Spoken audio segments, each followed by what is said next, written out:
پس بخوبی یاد خاطر رہے کہ جو صاحب بغرض اس بات حقانیت اپنی کتاب اور اپنے اصول کے کوئی ایسا دعویٰ یا دلیل پیش کریں گے کہ جس کو ان کی الہامی کتاب نے پیش نہیں کیا، تو یہ فعل ان کا اس امر پر شہادت قاطعہ ہوگا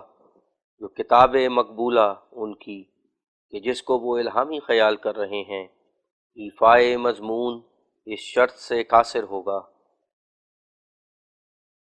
چہارم،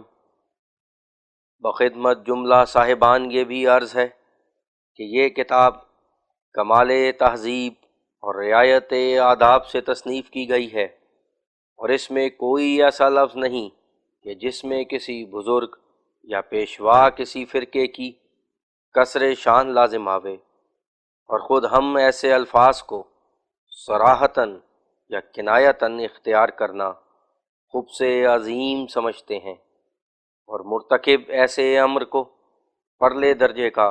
شریر النفس خیال کرتے ہیں۔ سو اسی طرح ہر یک اپنے شریف مخاطب کو اس طرف توجہ دلائی جاتی ہے کہ ان کی کوششیں بھی اس بارے میں مصروف رہنی چاہیے کہ تمام تحریر ان کی بشرطے کہ کچھ تحریر کریں جیسا کہ مہذب اشخاص کے لائق ہے، سراسر تہذیب پر مبنی ہو، اور اوباشانہ کلام اور حجف اور حتق مقدسین اور رسولوں اور نبیوں سے بکلی پاک ہو۔ یہ منصب تالیفات مذہبی کا بڑا نازک منصب ہے، اور اس میں عنان حکومت صرف ایک ہی شخص کے ہاتھ میں نہیں ہوتی، بلکہ ہر یک حسن اور قبح میں فرق کرنے والے اور منصف اور متعصب اور مفسد اور حق گو کو پہچاننے والے پیچھے لگے ہوئے ہیں۔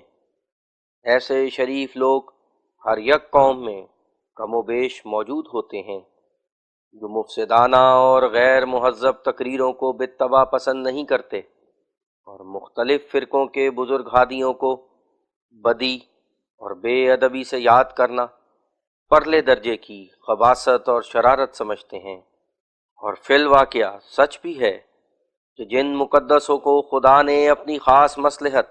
اور ذاتی ارادے سے مقتدا اور پیشوا قوموں کا بنایا، اور جن روشن جوہروں کو اس نے دنیا پر چمکا کر ایک عالم کو ان کے ہاتھ سے نور، خدا پرستی اور توحید کا بخشا، جن کی پرزور تعلیمات سے شرک اور مخلوق پرستی جو الخبائث ہے اکثر حصوں زمین سے معدوم ہو گئی، اور درخت ذکر وحدانیت الہی کا جو سوکھ گیا تھا پھر سرسبز اور شاداب اور خوشحال ہو گیا،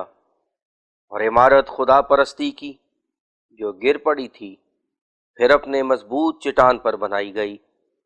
جن مقبولوں کو خدا نے اپنے خاص سایہ عاطفت میں لے کر ایسے عجائب طور پر تائید کی کہ وہ کروڑوں مخالفوں سے نہ ڈرے اور نہ تھکے اور نہ گھٹے، اور نہ ان کی کاروائیوں میں کچھ تنزل ہوا اور نہ ان پر کچھ بلا آئی، جب تک کہ انہوں نے راستی کو ہر یک موجی سے امن میں رہ کر زمین پر قائم نہ کر لیا۔ ایسے مقبولان الہی کی نسبت زبان درازی کرنا نہایت درجہ کی ناپاکی اور نااہلی اور ہٹ دھرمی ہے۔ هر که توف افگند به مهر منیر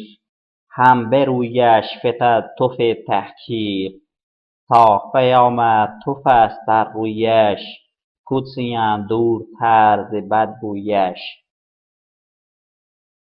اور جو کچھ میں اس مقام میں ادب اور حفظ لسان کے بارے میں نصیحت کر رہا ہوں یہ بلا وجہ اور بلا خاص معنی کے نہیں۔ اس وقت میرے ذہن میں کئی ایک ایسے لوگ حاضر ہیں کہ جو انبیاء اور رسولوں کی تحقیر کر کے ایسا خیال کرتے ہیں کہ گویا ایک بڑے ثواب کا کام کر رہے ہیں، اور ایسے پر تہذیب فکرے لکھتے ہیں کہ جن سے ان کی طینت کی پاکی خوب ظاہر ہوتی ہے۔ میں نے خوب تحقیق کی ہے کہ ان نالائق حرکات کے بھی دو باعث ہیں کہ جب بعض لوگ حکیمانہ اور معقول کلام کرنے کا مادہ نہیں رکھتے، یا جب کسی اہل حق کے الزام اور افہام سے تنگ آ جاتے ہیں اور رک جاتے ہیں، تو پھر وہ اپنی پردہ پوشی اسی میں دیکھتے ہیں جو علمی بحث کو ٹھٹھے اور ہنسی کی طرف منتقل کر دیں، اور اگر کسی اور طور سے نہیں تو اسی طرح سے اپنے ہم مشربوں میں نام حاصل کریں۔ پس ایسے لوگوں کو جو اپنی قوم کے معلم اور اتالیق بن بیٹھتے ہیں، بغرض حفاظت اس کلاہ فضیلت کے بات بات میں ضد کرنی پڑتی ہے،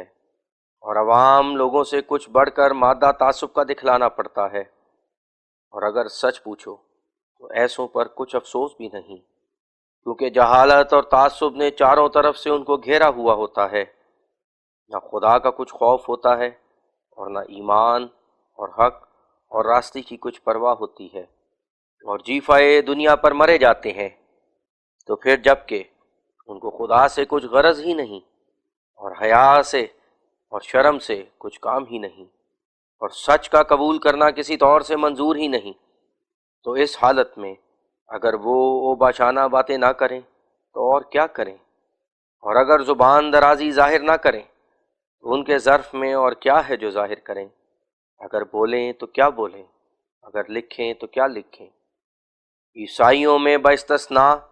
ان لوگوں کے کہ جن کو تہذیب اور تحقیق سے کچھ غرض نہیں۔ حاشیہ نمبر 6۔ اس اعتراض سے عوام مسیحی بھی خالی نہیں کہ علاوہ اس ذاتی بغض کے جو ان کو حضرت خاتم الانبیاء صلی اللہ علیہ وسلم کی نسبت دلوں میں بھرا ہوا ہے، باقی تمام نبیوں کی عزت اور تعظیم بھی بجز ایک ذات حضرت مسیح علیہ السلام کے جیسا کہ لائق ہے ہرگز نہیں کرتے، بلکہ جب ہی سے کہ ایک شخص استباق پا کر حضرت عیسیٰ کو خدا کا خاص فرزند خیال کرتا ہے، اسی دم سے اور نبیوں کی نسبت اس کی زبان کھل جاتی ہے۔ خصوصاً ایسے فکروں نے ان کو بہت خراب کر رکھا ہے کہ جیسے یہ لکھا گیا ہے کہ حضرت مسیح علیہ السلام سے جتنے پہلے نبی آئے وہ سب چور اور ڈاکو تھے، مگر یہ متکبرانہ الفاظ کسی حالت میں کسی نیک پاک آدمی کی طرف منسوب نہیں ہو سکتے۔ حضرت مسیح تو ایسے خدا کے متواضع اور حلیم اور عاجز اور بے نفس بندے تھے جو انہوں نے یہ بھی روا نہ رکھا جو کوئی ان کو نیک آدمی بھی کہے، پھر کیوں کر ان کی طرف کوئی غرور آمیز لفظ کہ جس میں اپنی شیخی اور دوسرے کی توہین پائی جاتی ہے منسوخ کیا جائے۔ بے شک اگر ہم خدا کے پاک نبیوں کو چور اور ڈاکو کہیں تو ہم چوروں اور ڈاکوؤں سے 1000 درجہ بدتر ہیں، جن دلوں پر خدا کی کلام مقدس نازل ہوتی رہی ہے۔ اگر وہ دل مقدس نہیں تھے تو ناپاک کو پاک سے کیا نسبت تھی؟ یہ نہایت چالاکی ہے جو خدا کے ستودہ بندوں کی شان میں بیجا الفاظ بولے جائیں۔ کیا افسوس کا مقام ہے کہ جو لوگ اپنی خودی سے ایک دم باہر نہیں نکلتے اور جنہوں نے دنیا سے ایسی ربط بڑھائی اور تعلق پیدا کیے کہ ان کے دلوں میں ہر دم دنیا ہی دنیا ہے، وہ خدا کے مقدس لوگوں کو تحقیر سے یاد کریں۔ اے بھائیو، نبیوں کا پاک اور کامل اور راست باز ہونا تسلیم کرو، کا وہ کتابیں بھی پاک ٹھہریں جو نبیوں پر نازل ہوئیں، ورنہ جن دلوں سے وہ کتابیں نکلی ہیں اگر وہ دل ہی پاک نہیں تو پھر کتابیں کیوں کر پاک ہو سکتی ہیں؟ کیا ممکن ہے جو دھتورے کے درخت کو انگور کا پھل لگے یا آگ کو انجیر؟ جب چشمے کا پانی صاف ہے تو چشمہ بھی صاف ہی سمجھو۔ اگر وہ لوگ چیدہ اور برگزیدہ اور خدا کے کامل وفادار بندے نہیں تھے تو گویا یہ خدا پر بھی اعتراض ٹھہرا جو اس کو جوہر قابل کی شناخت نہیں، اور نعوذ باللہ یہ ماننا پڑا جو خدا بھی بدوضع لوگوں کی طرح چوروں ڈاکوؤں سے ہی میل ملاپ رکھتا ہے۔ تم آپ ہی سوچو کہ جو لوگ خدا اور خلقت میں واسطہ ہیں اور جو آسمانی نوروں کو زمین پر پھیلانے والے ہیں، وہ کامل چاہیے یا ناقص، اور راست باز چاہیے یا دروغ باز؟ جب علت غائی رسالت اور پیغمبری کی عقائد حقہ اور اعمال صالحہ پر قائم کرنا ہے تو پھر اگر اس علت غائی پر نبی لوگ آپ ہی قائم نہ ہوں تو ان کی کون سن سکتا ہے؟ اور کاہے کو ان کی بات میں اثر ہوگا؟ ان کو تو امی لوگ ضرور کہیں گے کہ اے حکیمو، پہلے تم اپنا ہی علاج کراؤ، اور ماں سوائے اس کے کیا یہ انصاف ہے یا تہذیب ہے یا خدا ترسی میں داخل ہے جو خدا کے پاک نبیوں کا نام ایسا ہتک اور استخفاف سے لیں کہ جیسے کسی ذلیل مذکوری یا چوکیدار کا، اور کسی دنیا دار کا نام لکھیں تو ایک بالشت بھر القاب لکھتے ہی چلے جائیں، اس سے کم نہیں۔ کیا یہ جائز ہے کہ ایک بکال دولت مند کی تعظیم کے لیے سر و قد اٹھ کھڑے ہوں، اور جن لوگوں کو خدا کی ہم کلامی کی عزت حاصل ہے اور ان میں وہ خوبیاں ہیں جو خدا کو بھا گئی ہیں، وہ ایسی نظر میں حقیر معلوم ہو جو ان کی زبان سے بھی تعظیم نہ کی جائے؟ اگر وہ تمہاری دانش میں حقیر ہیں تو پھر ان کو نبی کیوں مانتے ہو؟ سیدھے ہی کیوں نہیں کہتے کہ ہم کو ان کی نبوت سے ہی انکار ہے؟ سارا باعث ان بدگمانیوں کا یہ ہے کہ آپ لوگوں کو الہام الہی کی حقیقت معلوم نہیں، اور آپ لوگ ایسا سمجھ رہے ہیں کہ الہام بھی ایک جسمانی خدمت ہے، کہ جیسے کسی شخص کو کسی بد انتظام گورنمنٹ سے کوئی عہدہ، مثلا ججی یا تحصیلداری یا رسالداری کا، کچھ دے دلا کر بغیر دریافت چال چلن اور لیاقت کے مل جاتا ہے، یا جس میں حکام کو صرف کام لینے سے مطلب ہوتا ہے اور کچھ تھوڑی سی معمولی نیک چلنی اور لیاقت دیکھی جاتی ہے، کیونکہ وہ عہدہ ہی ایسا ذلیل اور ناچیز ہوتا ہے کہ جس میں کامل دیانتداری اور نیک چلنی اور نیک وضعی کی ضرورت نہیں ہوتی۔ لیکن اے بھائیو، یہ آپ لوگوں کی کمال غلطی ہے۔ وحی الہی وہ خدا کی پاک کلام ہے کہ جس میں منزل علیہ کی طہارت تامہ اور قابلیت کاملہ شرط ہے، کیونکہ جو شخص طرح طرح کے اغشیاء جسمانی اور احویہ نفسانی سے محجوب ہے، اس میں اور مبدأ پاک میں پرلے درجے کی دوری واقع ہے کہ جس سے وہ قابل الہام الہی ہرگز نہیں ٹھہر سکتا۔ بس جب تک ایک نفس کو ہر یک قسم کی نالائق باتوں سے تنزہ تام حاصل نہ ہو جائے، تب تک وہ نفس قابلیت فیضان وحی کی پیدا نہیں کرتا، اور اگر تنزہ تام کی شرط نہ ہوتی اور قابل اور غیر قابل یکساں ہوتا تو سارا جہان نبی ہو جاتا، اور جب تنزہ تام شرط ہے تو پھر نبیوں کو اعلیٰ درجے کے پاک یقین کرنا چاہیے کہ جس سے زیادہ تر پاکی نوع انسان کے لیے متصور نہیں۔ اگر حضرت داؤد ایسے ہی پاک نہ ہوتے کہ جیسے حضرت مسیح پاک تھے تو ہرگز نبی ہونے کے لائق نہ ٹھہرتے۔ مسیح کو داؤد سے زیادہ پاک اور بہتر سمجھنا یہی ایک غلط خیال ہے جو بباعث سخت ناواقفیت حقیقت الہام اور رسالت کے عیسائی لوگوں کے دلوں میں متمکن ہو گیا ہے۔ چنانچہ ہم تفصیل اس کی ماں تمام دلائل کے اپنے موقع پر درج کریں گے انشاءاللہ تعالی۔ اور اس جگہ یہ بھی یاد رہے کہ ایسے مسیحی کہ جن کا اس حاشیے میں ذکر کر رہے ہیں، ایک طرف تو خدا کے پاک پیغمبروں سے ٹھٹھا ہنسی کرتے ہیں، اور دوسری طرف حضرت مسیح کو خدا تو بنا ہی رکھا ہے، مگر علاوہ الوہیت کے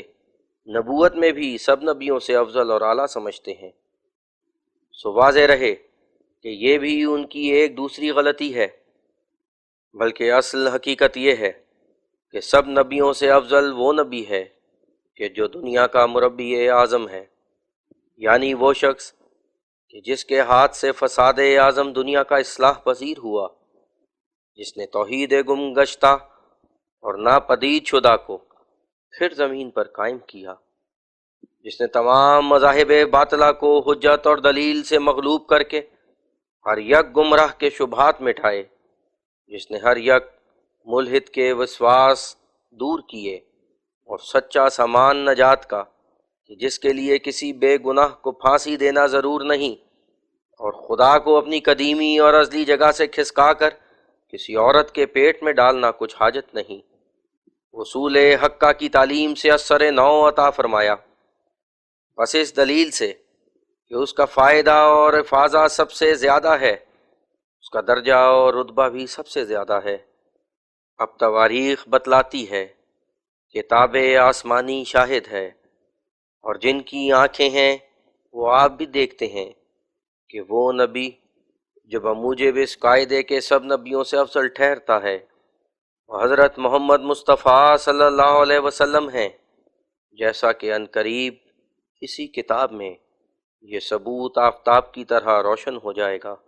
حاشیہ نمبر 6 ختم۔ اس وقت ہزارہا ایسے شریف النفس اور منصف مزاج پیدا ہوتے جاتے ہیں کہ جنہوں نے دلی انصاف سے عظمت شان اسلام کو قبول کر لیا ہے، اور تثلیث کے مسئلے کا غلط ہونا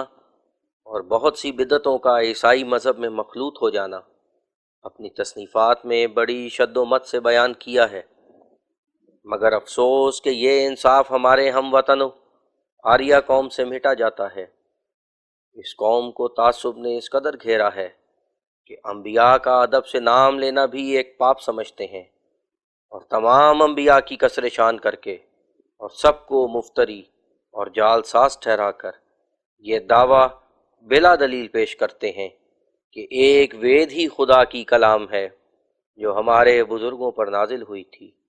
اور باقی سب الہامی کتابیں جن سے دنیا کو ہزارہا طور کا فائدہ توحید اور معرفت الہی کا پہنچا ہے وہ لوگوں نے آپ ہی بنا لی ہیں۔ سو اگرچہ یہ دعویٰ تو اس کتاب میں ایسا رد کیا گیا ہے کہ وید موجودہ کا قصہ ہی پاک ہو گیا ہے، لیکن اس جگہ ہم کو یہ ظاہر کرنا منظور ہے کہ کس قدر ان لوگوں کے خیالات اصول حسن ظن اور تہذیب اور پاک دلی سے دور پڑے ہوئے ہیں، اور کیسے یہ لوگ تعصب قدیم کی شامت سے جو ان کی رگ و ریشہ اور تار اور پود میں اثر کر گیا ہے، ان نیک ظنی کی طاقتوں کو جو انسان کی شرافت اور نجابت اور سعادت کا معیار تھیں اور اس کی انسانیت کا زیب و زینت تھیں، بیک بار کھو بیٹھے ہیں۔ حاشیہ: نیک ظنی انسان میں ایک فطرتی قوت ہے، اور جب تک کوئی وجہ بدگمانی کی پیدا نہ ہو تب تک اس قوت کو استعمال میں لانا انسان کا ایک طبعی خاصہ ہے، اور اگر کوئی شخص بلا وجہ اس قوت کا برتنا چھوڑ کر بدظنی کرنے کی عادت پکڑ لے تو ایسا انسان سودائی یا وہمی یا مجنون یا مسلوب الحواس کہلاتا ہے۔ مثلاً جیسے کوئی بازار کی شیرینی یا روٹی وغیرہ کو اس وہم سے کھانا چھوڑ دے کہ کہیں حلوائیوں یا نان بھائیوں وغیرہ نے ان چیزوں میں زہر نہ ملا رکھی ہو، یا سفر کی حالت میں ہر یک راستہ بتلانے والے پر شک کرے تو شاید یہ مجھے دھوکہ ہی نہ دیتا ہو، یا حجامت کرانے کے وقت میں حجام سے ڈرے کہ کہیں اس طرح مار کر مجھے قتل نہ کر دے۔ یہ سب خیال مقدمات جنون اور دیوانگی کے ہیں، اور جب کوئی دیوانہ ہونے لگتا ہے تو پہلے ایسے ہی خیالات فاسدہ دل میں اٹھا کرتے ہیں، اور پھر رفتہ رفتہ پکا سودائی ہو جاتا ہے۔ بس اس سے ثابت ہے کہ بغیر معقول وجوہ رکھنے کے بدظنی کرنا ایک شعبہ دیوانگی کا ہے، جس سے عاقل آدمی ضرور ہے کہ پرہیز کرے، اور خدا نے قوت نیک ظنی کی جو انسان کی فطرت میں ڈال دی تو اس میں یہ حکمت ہے جو بنی آدم میں راست گوئی اور راست روشی بھی ایک فطرتی قوت ہے، اور جب تک انسان کسی قاصر سے مجبور نہ ہو، نہ جھوٹ بولنا چاہتا ہے اور نہ کسی اور طرح کی بدی کا ارتکاب جائز رکھتا ہے، اور اگر نیک ظنی کی قوت انسان کو عطا نہ کی جاتی تو وہ تمام فوائد جو راست گوئی اور راست روشی کی قوت کے ذریعے سے ایک دوسرے کو پہنچتے ہیں اور جن پر تمام مہمات تمدن اور معاشرت اور تدابیر منزلی اور ملکی موقوف ہیں، ضائع ہو جاتے، اور نفوس انسانی جمی منافع سے جو قوت مذکور کے استعمال پر مرتب ہوتے ہیں محروم رہ جاتے۔ مثلاً یہ نیک ظنی کی ہی برکت ہے کہ چھوٹے بچے بآسانی بولنا اور باتیں کرنا سیکھ لیتے ہیں اور ماں باپ کو ماں باپ کر کے جانتے ہیں۔ اگر بدظنی کرتے تو کچھ بھی نہ سیکھتے اور دل میں کہتے کہ شاید ان سکھانے والوں کی کچھ اپنی ہی غرض ہوگی، اور آخر اس بدظنی سے گونگے ہی رہ جاتے، اور والدین کے والدین ہونے میں بھی شک ہی رہتا۔ حاشیہ نمبر 7 ختم۔ جو ان کے دلوں میں یہ خیال سمایا ہوا ہے، جو بجز آریہ دیس کے اور جتنے ملکوں میں نبی اور رسول آئے، جنہوں نے بہت سے لوگوں کو تاریکی شرک اور مخلوق پرستی سے باہر نکالا اور اکثر ملکوں کو نور ایمان اور توحید سے منور کیا، وہ سب نعوذ باللہ جھوٹے اور مفتری تھے، اور سچی رسالت اور پیغمبری صرف برہمنوں کی وراثت اور انہی کے بزرگوں کی جاگیر خاص ہے، اور اس بارے میں خدا نے ہمیشہ کے لیے انہی کو ٹھیکہ دے رکھا ہے، اور اپنے وسیع دریائے ہدایت اور رہنمائی کو انہی کے چھوٹے سے ملک میں گھسیڑ دیا ہے، اور ہمیشہ اس کو انہی کا دیس اور انہی کی زبان اور انہی میں سے پیغمبر پسند آ گئے ہیں۔ حاشیہ: جو حال میں ہندو صاحبان کے ہاتھ میں وید ہیں، جن کو وہ رگ اور یجر اور شام اور اتھرون سے موسوم کرتے ہیں، اور رچ اور ریجش اور سامن اور اتھرونا بھی بولتے ہیں، ان کا ٹھیک ٹھیک حال کچھ معلوم نہیں ہوتا کہ وہ کن حضرات پر نازل ہوئے تھے۔ کوئی کہتا ہے کہ اگنی اور وایو اور سورج کو یہ الہام ہوا تھا، جو بالکل نامعقول بات ہے، اور کسی کا یہ دعویٰ ہے کہ برہما کے 4 مکھ سے یہ چاروں وید نکلے تھے، اور کسی کی یہ رائے ہے کہ یہ الگ الگ رشیوں کے اپنے ہی بچن ہیں۔ اب ان بیانات میں یہاں تک شک ہے کہ کچھ پتہ نہیں ملتا کہ آیا ان اشخاص کا کچھ خارج میں وجود بھی تھا یا محض فرضی نام ہے، اور وید پر نظر کرنے سے تیسری رائے صحیح معلوم ہوتی ہے، کیونکہ اب بھی وید کے جدا جدا منتروں پر جدا جدا رشیوں کے نام لکھے ہوئے پائے جاتے ہیں، اور اتھرون وید کی نسبت تو اکثر محقق پنڈتوں کا اسی پر اتفاق ہے کہ وہ ایک جعلی وید یا براہمن پستک ہے، جو پیچھے سے ویدوں کے ساتھ ملایا گیا ہے، اور یہ رائے سچی بھی معلوم ہوتی ہے، کیونکہ رگ وید میں جو سب ویدوں کا اصل الاصول اور سب سے زیادہ معتبر خیال کیا جاتا ہے، صرف رگ اور یجر اور شام وید کا ذکر ہے، اور اتھرون وید کا نام تک درج نہیں۔ اگر وہ وید ہوتا تو اس کا بھی ضرور ذکر ہوتا۔ پھر یجر وید کے 26 ادھیائے میں بھی صاف لکھا ہے کہ وید صرف 3 ہی ہیں، اور ایسا ہی شام وید میں بھی ویدوں کا 3 ہونا ہی بیان کیا ہے، اور منو جی بھی اپنی پستک کے 7ویں ادھیا 42ویں اشلوک میں 3 وید ہی تسلیم کرتے ہیں، اور جوگ بششٹ میں، جو ہندوؤں میں بڑی متبرک کتاب شمار کی جاتی ہے اور ان تعلیمات کا مجموعہ ہے جو خاص راجہ رام چندر جی کو ان کے بزرگ استاد نے دی تھیں، چاروں ویدوں کی نسبت ایسا صاف بیان کیا ہے کہ بس فیصلہ ہی کر دیا ہے، جس کا خلاصہ یہ ہے کہ صرف اتھرون وید کے وید ہونے میں بحث نہیں، بلکہ سارے ویدوں کا یہی حال ہے، اور کوئی ان میں سے ایسا نہیں جو تغیر اور تبدل اور کمی اور بیشی سے خالی ہو۔ حاشیہ نمبر 8 ختم۔ صفحہ نمبر 98، براہین احمدیہ حصہ دوم، روحانی خزائن، جلد نمبر 1۔ متن کی عبارت سماعت فرمائیں۔ اور ہمیشہ اس کو انہی کا دیس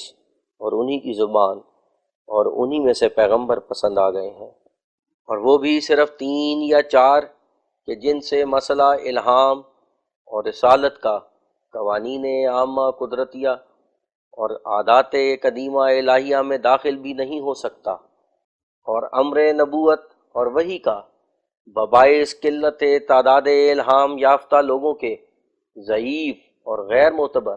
اور مشکوک اور مشتبہ ٹھہر جاتا ہے، اور نیز کروڑہا بندگان خدا جو اس ملک سے بے خبر رہے یا یہ ملک ان کے ملکوں سے بے خبر رہا، فضل اور رحمت اور ہدایت الہی سے محروم اور نجات سے بے نصیب رہ جاتے ہیں۔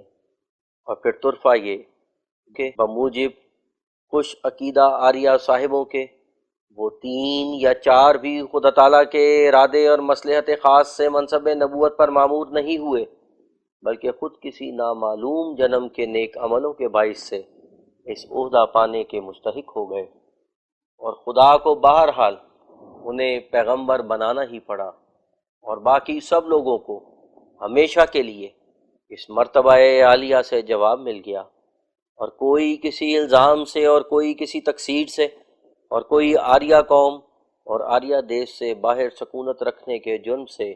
الہام پانے سے محروم رہا۔ اب دیکھنا چاہیے کہ اس ناپاک اعتقاد میں خدا کے مقبول بندوں پر کہ جنہوں نے آفتاب کی طرح ظہور کر کے اس اندھیرے کو دور کیا جو ان کے وقت میں دنیا پر چھا رہا تھا، کس قدر ناحق بے موجب بدظنی کی گئی ہے، اور پھر اپنے پرمیشر پر بھی یہ بدظنی جو اس کو غافل یا مدہوش یا مخبت الحواس تصور کیا ہے، کہ جو اس قدر بے خبر ہے کہ گو بعد وید کے ہزارہا طور کی نئی نئی بدعتیں نکلیں اور لاکھوں طرح کے طوفان آئے اور اندھیریاں چلیں اور رنگا رنگ کے فساد برپا ہوئے، اور اس کے راج میں ایک بری طرح کا گڑبڑ پڑ گیا، اور دنیا کو اصلاح جدید کی سخت سخت حاجتیں پیش آئیں، پر وہ کچھ ایسا سویا کہ پھر نہ جاگا، اور کچھ ایسا کھسکا کہ پھر نہ آیا۔ گویا اس کے پاس اتنا ہی الہام تھا جو وید میں خرچ کر بیٹھا، اور وہی سرمایہ تھا جو پہلے ہی بانٹ چکا تھا، اور پھر ہمیشہ کے لیے خالی ہاتھ رہ گیا، اور منہ پر مہر لگ گئی، اور ساری صفتیں اب تک بنی رہیں، مگر تکلم کی صفت صرف وید کے زمانے تک رہی، پھر باطل ہو گئی، اور پرمیشر ہمیشہ کے لیے کلام کرنے اور الہام بھیجنے سے عاجز ہو گیا۔ حاشیہ: شاید اس جگہ کسی کے دل میں یہ وسوسہ اٹھے کہ مسلمانوں کا بھی یہی اعتقاد ہے کہ وہی حضرت آدم سے شروع ہوئی اور حضرت صلی اللہ علیہ وسلم پر ختم ہو گئی، سو اس عقیدہ کے روح سے بھی بعد زمانہ حضرت خاتم الانبیاء کے انقطاع وحی کا ہمیشہ کے لیے لازم آیا۔ سو اس کے جواب میں یاد رکھنا چاہیے جو ہمارا ہندوؤں کی طرح ہرگز یہ اعتقاد نہیں جو خدا کے پاس اتنی ہی کلام تھی جتنی وہ ظاہر کر چکا، بلکہ بموجب اعتقاد اسلام کے خدا کی کلام اور خدا کا علم اور حکمت مثل ذات اس کی کے غیر محدود ہے۔ چنانچہ اس بارے میں اللہ تعالیٰ نے آپ فرمایا ہے: قُل لَوْ كَانَ الْبَحْرُ مِدَادًا لِكَلِمَاتِ رَبِّي لَنَفِدَ الْبَحْرُ قَبْلَ أَن تَنفَدَ كَلِمَاتُ رَبِّي وَلَوْ جِئْنَا بِمِثْلِهِ مَدَدًا۔ سورہ کہف الجزء 16 نوٹ الکہف 110۔ یعنی اگر خدا کی کلام کے لکھنے کے لیے سمندر کو سیاہی بنایا جائے تو لکھتے لکھتے سمندر ختم ہو جائے اور کلام میں کچھ کمی نہ ہو، گو ویسے ہی اور سمندر بطور مدد کے کام میں لائے جائیں۔ رہی یہ بات کہ ہم لوگ ختم ہونا وحی کا حضرت صلی اللہ علیہ وسلم پر کن معنوں سے مانتے ہیں، تو اس میں اصل حقیقت یہ ہے کہ وہ کلام الہی اپنی ذات میں غیر محدود ہے، لیکن چونکہ وہ مفاسد کہ جن کی اصلاح کے لیے کلام الہی نازل ہوتی رہی، یا وہ ضرورتیں جن کو الہام ربانی پورا کرتا رہا ہے، وہ قدر محدود سے زیادہ نہیں ہیں، اس لیے کلام الہی بھی اسی قدر نازل ہوئی ہے کہ جس قدر بنی آدم کو اس کی ضرورت تھی۔ اور قرآن شریف ایسے زمانے میں آیا تھا کہ جس میں ہر ایک طرح کی ضرورتیں کہ جن کا پیش آنا ممکن ہے پیش آ گئی تھیں، یعنی تمام امور اخلاقی اور اعتقادی اور قولی اور فعلی بگڑ گئے تھے، اور ہر ایک قسم کا افراط تفریط اور ہر ایک نوع کا فساد اپنے انتہا کو پہنچ گیا تھا۔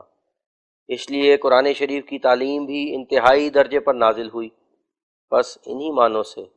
شریعت فرقانی مختتم اور مکمل ٹھہری اور پہلی شریعتیں ناقص رہیں، کیونکہ پہلے زمانوں میں وہ مفاسد کہ جن کی اصلاح کے لیے الہامی کتابیں آئیں وہ بھی انتہائی درجے پر نہیں پہنچے تھے، اور قرآن شریف کے وقت میں وہ سب اپنی انتہا کو پہنچ گئے تھے۔ بس اب قرآن شریف اور دوسری الہامی کتابوں میں فرق یہ ہے کہ پہلی کتابیں اگر ہر ایک طرح کے خلل سے محفوظ بھی رہتی، پھر بھی بوجہ ناقص ہونے تعلیم کے ضرور تھا کہ کسی وقت کامل تعلیم یعنی فرقان مجید ظہور پذیر ہوتا، مگر قرآن شریف کے لیے اب یہ ضرورت درپیش نہیں کہ اس کے بعد کوئی اور کتاب بھی آوے، کیونکہ کمال کے بعد اور کوئی درجہ باقی نہیں۔ ہاں اگر یہ فرض کیا جائے کہ کسی وقت اصول حقہ قرآن شریف کے وید اور انجیل کی طرح مشرکانہ اصول بنائے جائیں گے اور تعلیم توحید میں تبدیل اور تحریف عمل میں آوے گی، یا اگر ساتھ اس کے یہ بھی فرض کیا جائے کہ کسی زمانے میں وہ کروڑہا مسلمان جو توحید پر قائم ہیں وہ بھی پھر طریقے شرک اور مخلوق پرستی کا اختیار کر لیں گے، تو بے شک ایسی صورتوں میں دوسری شریعت اور دوسرے رسول کا آنا ضروری ہوگا، مگر دونوں قسم کے فرض محال ہیں۔ قرآن شریف کی تعلیم کا محرف مبدل ہونا اس لیے محال ہے کہ اللہ تعالیٰ نے خود فرمایا ہے اِنَّا نَحْنُ نَزَّلْنَا الذِّكْرَ وَإِنَّا لَهُ لَحَافِظُونَ، سورہ الحجر الجز نمبر 14، نوٹ الحجر 10۔ یعنی اس کتاب کو ہم نے ہی نازل کیا ہے اور ہم ہی اس کے محافظ رہیں گے۔ 1300 برس سے اس پیشین گوئی کی صداقت ثابت ہو رہی ہے۔ اب تک قرآن شریف میں پہلی کتابوں کی طرح کوئی مشرکانہ تعلیم ملنے نہیں پائی اور آئندہ بھی عقل تجویز نہیں کر سکتی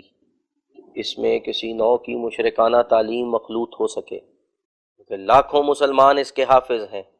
ہزارہا اس کی تفسیریں ہیں، 5 وقت اس کی آیات نمازوں میں پڑھی جاتی ہیں، ہر روز اس کی تلاوت کی جاتی ہے۔ اسی طرح تمام ملکوں میں اس کا پھیل جانا،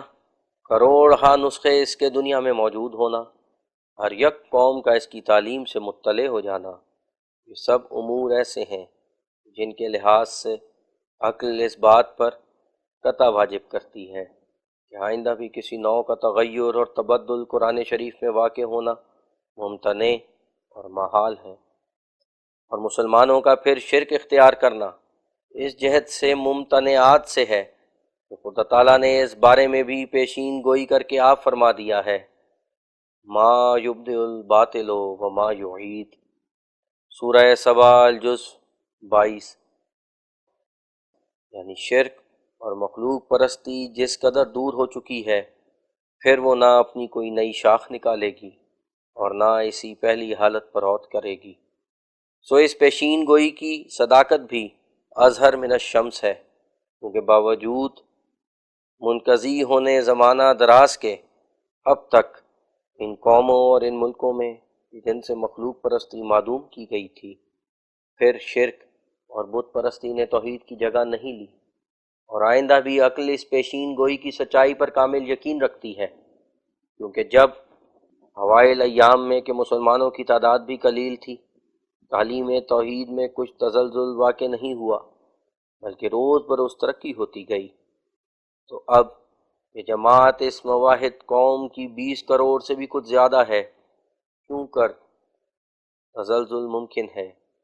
علاوہ اس کے زمانہ بھی وہ آ گیا ہے کہ مشرکین کی طبیعتیں و باعث متواتر استماع تعلیم فرقانی اور دائمی صحبت اہل توحید کے کچھ توحید کی طرف میل کرتی جاتی ہیں۔ جدھر دیکھو دلائل وحدانیت کے بہادر سپاہیوں کی طرح شرک کے خیالی اور وہمی برجوں پر گولہ اندازی کر رہے ہیں، اور توحید کے قدرتی جوش نے مشرکوں کے دلوں پر ایک ہلچل ڈال رکھی ہے، اور مخلوق پرستی کی عمارت کا بودا ہونا عالی خیال لوگوں پر ظاہر ہوتا جاتا ہے، اور وحدانیت الہی کی پرزور بندوقیں شرک کے بدنما جھونپڑوں کو اڑاتی جاتی ہیں۔ بس ان تمام آثار سے ظاہر ہے کہ اب اندھیرا شرک کا ان اگلے دنوں کی طرح پھیلنا کہ جب تمام دنیا نے مصنوع چیزوں کی ٹانگ صانع کی ذات اور صفات میں پھنسا رکھی تھی ممتنع اور محال ہے، اور جبکہ فرقان مجید کے اصول حقہ کا محرف اور مبدل ہو جانا یا پھر ساتھ اس کے تمام خلقت پر تاریکی شرک اور مخلوق پرستی کا بھی چھا جانا عند العقل محال اور ممتنع ہوا، تو نئی شریعت اور نئے الہام کے نازل ہونے میں بھی امتناع عقلی لازم آیا، کیونکہ جو امر مستلزم محال ہو وہ بھی محال ہوتا ہے۔ بس ثابت ہوا کہ حضرت صلی اللہ علیہ وسلم حقیقت میں خاتم الرسل ہیں۔ حاشیہ نمبر 9 ختم۔ یہ اعتقاد آریہ قوم کا ہے کہ جس پر ہر یک ہندو کو رغبت دلائی جاتی ہے کہ اسی کو اپنا دھرم بناوے، مگر تعجب کہ اس اعتقاد کا وید میں کہیں ذکر تک نہیں، اور کوئی شرطی اس میں ایسی نہیں کہ اس متعصبانہ بدظنی کی تعلیم دیتی ہو۔ معلوم ہوتا ہے کہ یہ اشلوک انہی دنوں میں گھڑا گیا ہے کہ جب آریہ قوم کے عقل مندوں نے اپنی پستکوں اور شاستروں میں یہ بھی لکھ مارا تھا جو ہمالا پہاڑ اور کچھ ایشیا کے حصے سے پرے کوئی ملک ہی نہیں، اور اسی طرح اور بھی سینکڑوں خام خیالیاں اور وہم پرستیاں کہ جن کا اس وقت ذکر کرنا ہی فضول ہے، اور جو اب روز بروز دنیا سے مٹی جاتی ہیں، اور علم اور عقل کے حاصل کرنے والے خود بخود ان کو چھوڑتے جاتے ہیں، انہی دنوں میں نکلی تھی۔ بس غضب کی بات ہے کہ جو لوگ اس تحقیق اور تدقیق کے مالک ہیں، اور جن کے وید مقدس میں بجز آگ اور ہوا اور سورج اور چاند وغیرہ مخلوق چیزوں کے خدا کا پتہ بھی مشکل سے ملتا ہے، وہ حضرت موسیٰ اور حضرت مسیح اور حضرت خاتم الانبیاء کو مفتری ٹھہراویں، اور ان کے ادوار مبارک کو مکر اور فریب کے دور قرار دیں، اور ان کی کامیابیوں کو جو تائید الہی کے بڑے نمونے ہیں بخت اور اتفاق پر حمل کریں، اور ان کی پاک کتابیں جو خدا کی طرف سے عین ضرورتوں کے وقتوں میں ان کو ملیں، جن کے ذریعے سے بڑی اصلاح دنیا کی ہوئی، وہ وید کے مضامین مسروع کا خیال کیے جائیں۔ اور تماشا یہ کہ اب تک یہ پتہ نہیں دیا گیا کہ کس طور کے سرقہ کا ارتکاب ہوا، کیا کسی جگہ قرآن شریف یا انجیل یا توریت میں وید کی طرح اگنی کی پرستش کا حکم پایا جاتا ہے، یا کہیں وایو اور جل کی مناجات لکھ دی ہیں، یا کسی مقام میں آکاش اور چاند اور سورج کی حمد و ثنا کی گئی ہے، یا کسی آیت میں اندر کی مہما اور برنن کر کے اس سے بہت سی گوئیں اور بے انتہا مال مانگا گیا ہے۔ اور اگر ان چیزوں میں سے جو وید کا لب لباب اور اس کی ساری تعلیموں کا خلاصہ ہیں کچھ بھی نہیں لیا گیا، تو پھر وید میں سے کیا چرایا؟ اور اس جگہ ہمیں پنڈت دیانند صاحب پر بڑا افسوس ہے، جو وہ توریت اور انجیل اور قرآن شریف کی نسبت اپنے بعض رسالوں اور نیز اپنے وید بھاش کے بھومکا میں سخت الفاظ استعمال میں لائے ہیں، اور معاذ اللہ وید کو کھرا سونا اور باقی خدا کی ساری کتابوں کو کھوٹا سونا قرار دیا ہے۔ سارا باعث ان واہیات باتوں اور بیہودہ چالاکیوں کا یہ ہے کہ پنڈت صاحب نہ عربی جانتے ہیں نہ فارسی، اور نہ بجز سنسکرت کے کوئی اور بولی بلکہ اردو خوانی سے بھی بالکل بے بہرا اور بے نصیب ہیں۔ اور ایک اور بھی باعث ہے جو ان کی 9 تصنیف کتابوں کے مطالعے سے ظاہر ہوتا ہے، اور وہ یہ ہے کہ علاوہ کم فہمی اور بے علمی اور تعصب کے ان کی فطرتی سمجھ بھی سودائیوں اور وہمیوں کی طرح وضع استقامت پر قائم ہونے اور صراط مستقیم پر ٹھہرنے سے نہایت لاچار ہے، اور نیک کو بد خیال کرنا اور بد کو نیک سمجھنا، اور کھرے کو کھوٹا اور کھوٹے کو کھرا قرار دینا، اور الٹے کو سیدھا اور سیدھے کو الٹا جاننا ان کی ایک عام عادت ہو گئی ہے، جو ہر جگہ بلا اختیار ان سے ظہور میں آتی ہے۔ اور اسی وجہ سے وید کی وہ تعویلیں جو کبھی کسی کی خواب میں بھی نہیں آئی تھیں وہ کرتے جاتے ہیں، اور پھر ان بے بنیاد خیالات کو چھپوا کر لوگوں سے اپنی رسوائی کراتے ہیں۔ اور اگرچہ سارے ہندوستان کے پنڈت شور مچا رہے ہیں جو ہمارے وید میں توحید کا نام و نشان نہیں، اور ہمارے باپ دادوں نے یہ سبق کبھی پڑھا ہی نہیں،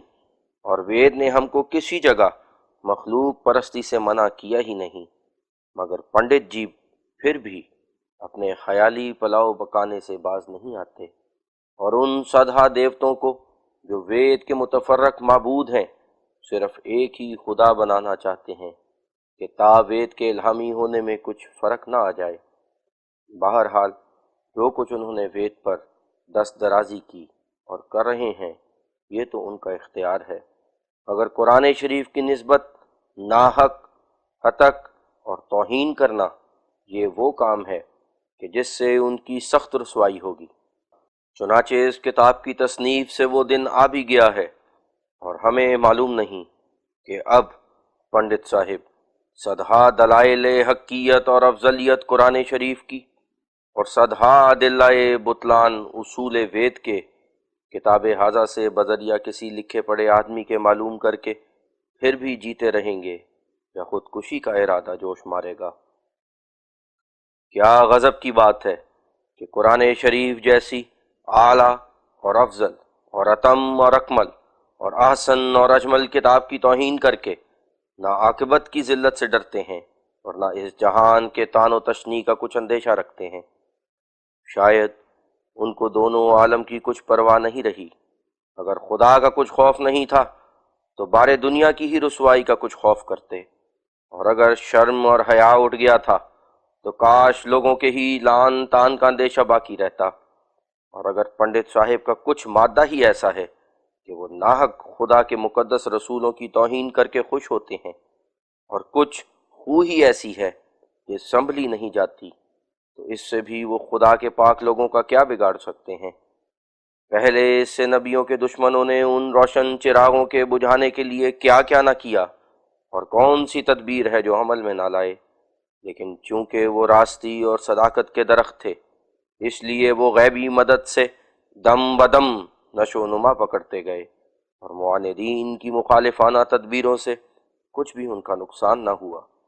بلکہ وہ ان لطیف اور خوشنما پودوں کی طرح جو مالک کے جی کو بھاتے ہیں اور بھی بڑھتے پھولتے گئے، یہاں تک کہ وہ بڑے بڑے سایہ دار اور پھلدار درختوں کے مانند ہو گئے، اور دور دور کے روحانی اور حقانی آرام کے ڈھونڈنے والے پرندوں نے آ کر ان میں بسیرا کر لیا، اور مخالفوں کی کچھ بھی پیش نہ گئی، اور گو ان بد اندیشوں نے وہ تیرے ہاتھ پاؤں مارے، ایڑیاں رگڑیں، مکاریاں اور عیاریاں دکھلائیں، اور آخر مرغے گرفتار کی طرح پھڑپھڑا کے رہ گئے۔ بس جب کہ ہاتھوں سے ان مقدس لوگوں کا نقصان نہ ہو سکا تو صرف زبان کے ہتک آمیز الفاظ سے کب ہو سکتا ہے؟ یہ وہ برگزیدہ قوم ہے کہ جن کے اقبال کی انہی کے زمانے میں آزمائش ہو چکی ہے۔ وہ اقبال نہ بت پرستوں کے روکنے سے روکا اور نہ کسی مخلوق پرست کی مزاحمت سے بند رہا، نہ تلواروں کی دھار اس شان و شوکت کو کاٹ سکی، نہ تیروں کی تیزی اس میں کچھ رخ نہ ڈال سکی۔ وہ جلال ایسا چمکا جو اس کا حسد کتنوں کا لہو پی گیا، وہ تیر ایسا بسا جو اس کا چھوٹنا کئی کلیجوں کو کھا گیا، وہ آسمانی پتھر جس پر پڑا اسے پیس ڈالتا رہا، اور جو شخص اس پر پڑا وہ آپ ہی پسا گیا۔ خدا کے پاک لوگوں کو خدا سے نصرت آتی ہے، جب آتی ہے تو پھر عالم کو ایک عالم دکھاتی ہے۔ وہ بنتی ہے ہوا اور ہر خسے راہ کو اڑاتی ہے، وہ ہو جاتی ہے آگ اور ہر مخالف کو جلاتی ہے۔ کبھی وہ خاک ہو کر دشمنوں کے سر پہ پڑتی ہے، کبھی ہو کر وہ پانی ان پہ ایک طوفان لاتی ہے۔ غرض رکتے نہیں ہرگز خدا کے کام بندوں سے، بھلا خالق کے آگے خلق کی کچھ پیش جاتی ہے۔ خلاصہ اس کلام کا یہ ہے کہ اگر پنڈت صاحب وغیرہ معاندین و مخالفین کو دنیا اور قوم کی محبت کے باعث یا ننگ و ناموس کے سبب یا صفت حیا کی کمزوری کی وجہ سے خدا کی سچی کتابوں پر ایمان لانا منظور نہ ہو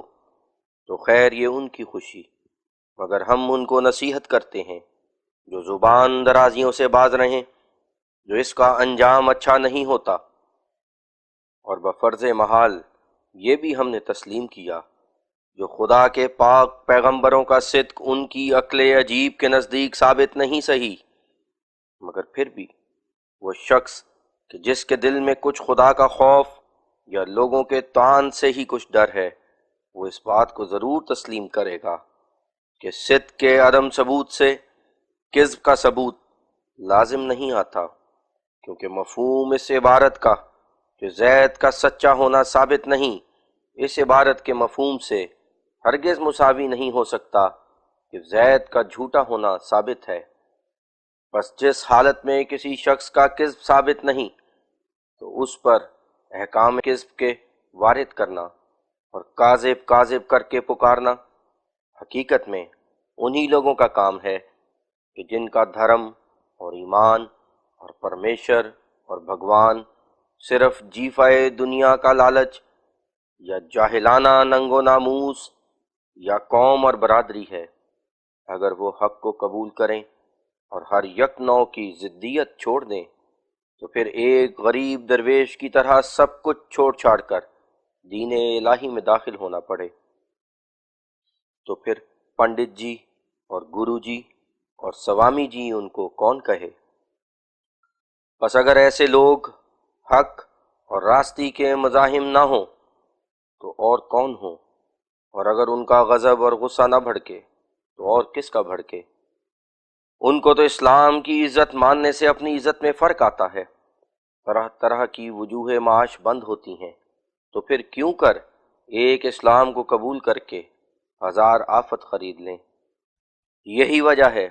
کہ جس سچائی پر یقین کرنے کے لیے صدہا سامان موجود ہیں اس کو تو قبول نہیں کرتے، اور جن کتابوں کی تعلیم حرف حرف میں شرک کا سبق دیتی ہے ان پر ایمان لائے بیٹھے ہیں، اور بے انصافی ان کی اس سے ظاہر ہے کہ اگر مثلاً کوئی عورت کے جس کی پاک دامنی بھی کچھ ایسی ویسی ہی ثابت ہو کسی ناکردنی فعل سے متہم کی جائے تو فی الفور کہیں گے کہ کس نے پکڑا اور کس نے دیکھا اور کون معائنہ واردات کا گواہ ہے،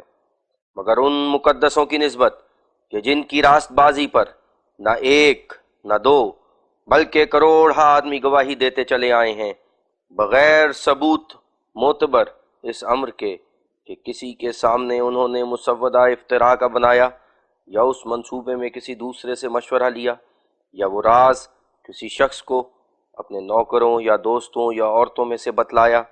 یا کسی اور شخص نے مشورہ کرتے یا راز بتلاتے پکڑا یا آپ ہی موت کا سامنا دیکھ کر اپنے مفتری ہونے کا اقرار کر دیا، یوں ہی جھوٹی تہمت لگانے پر تیار ہو جاتے ہیں۔ بس یہی تو سیاہ باطنی کی نشانی ہے، اور اسی سے تو ان کی اندرونی خرابی مترشح ہو رہی ہے۔ انبیاء وہ لوگ ہیں کہ جنہوں نے اپنی کامل راست بازی کی قوی حجت پیش کر کے اپنے دشمنوں کو بھی الزام دیا، جیسا کہ یہ الزام قرآن شریف میں ہے۔ حضرت خاتم الانبیاء صلی اللہ علیہ وسلم کی طرف سے موجود ہے، یہاں فرمایا ہے وَقَدْ لَبِثْتُ فِيكُمْ عُمَرًا مِّن قَبْلِهِ أَفَلَا تَعْقِلُونَ، سورہ یونس الجزء 11 نوٹ یونس 17۔ یعنی میں ایسا نہیں کہ جھوٹ بولوں اور افتراء کروں، دیکھو میں 40 برس اس سے پہلے تم میں ہی رہتا رہا ہوں، کیا کبھی تم نے میرا کوئی جھوٹ یا افتراء ثابت کیا؟ پھر کیا تم کو اتنی سمجھ نہیں؟ یعنی یہ سمجھ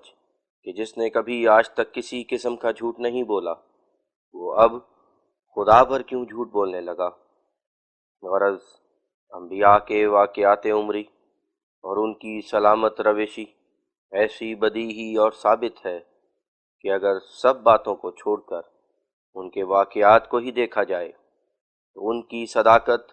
ان کے واقعات سے ہی روشن ہو رہی ہے۔ مثلاً اگر کوئی منصف اور عاقل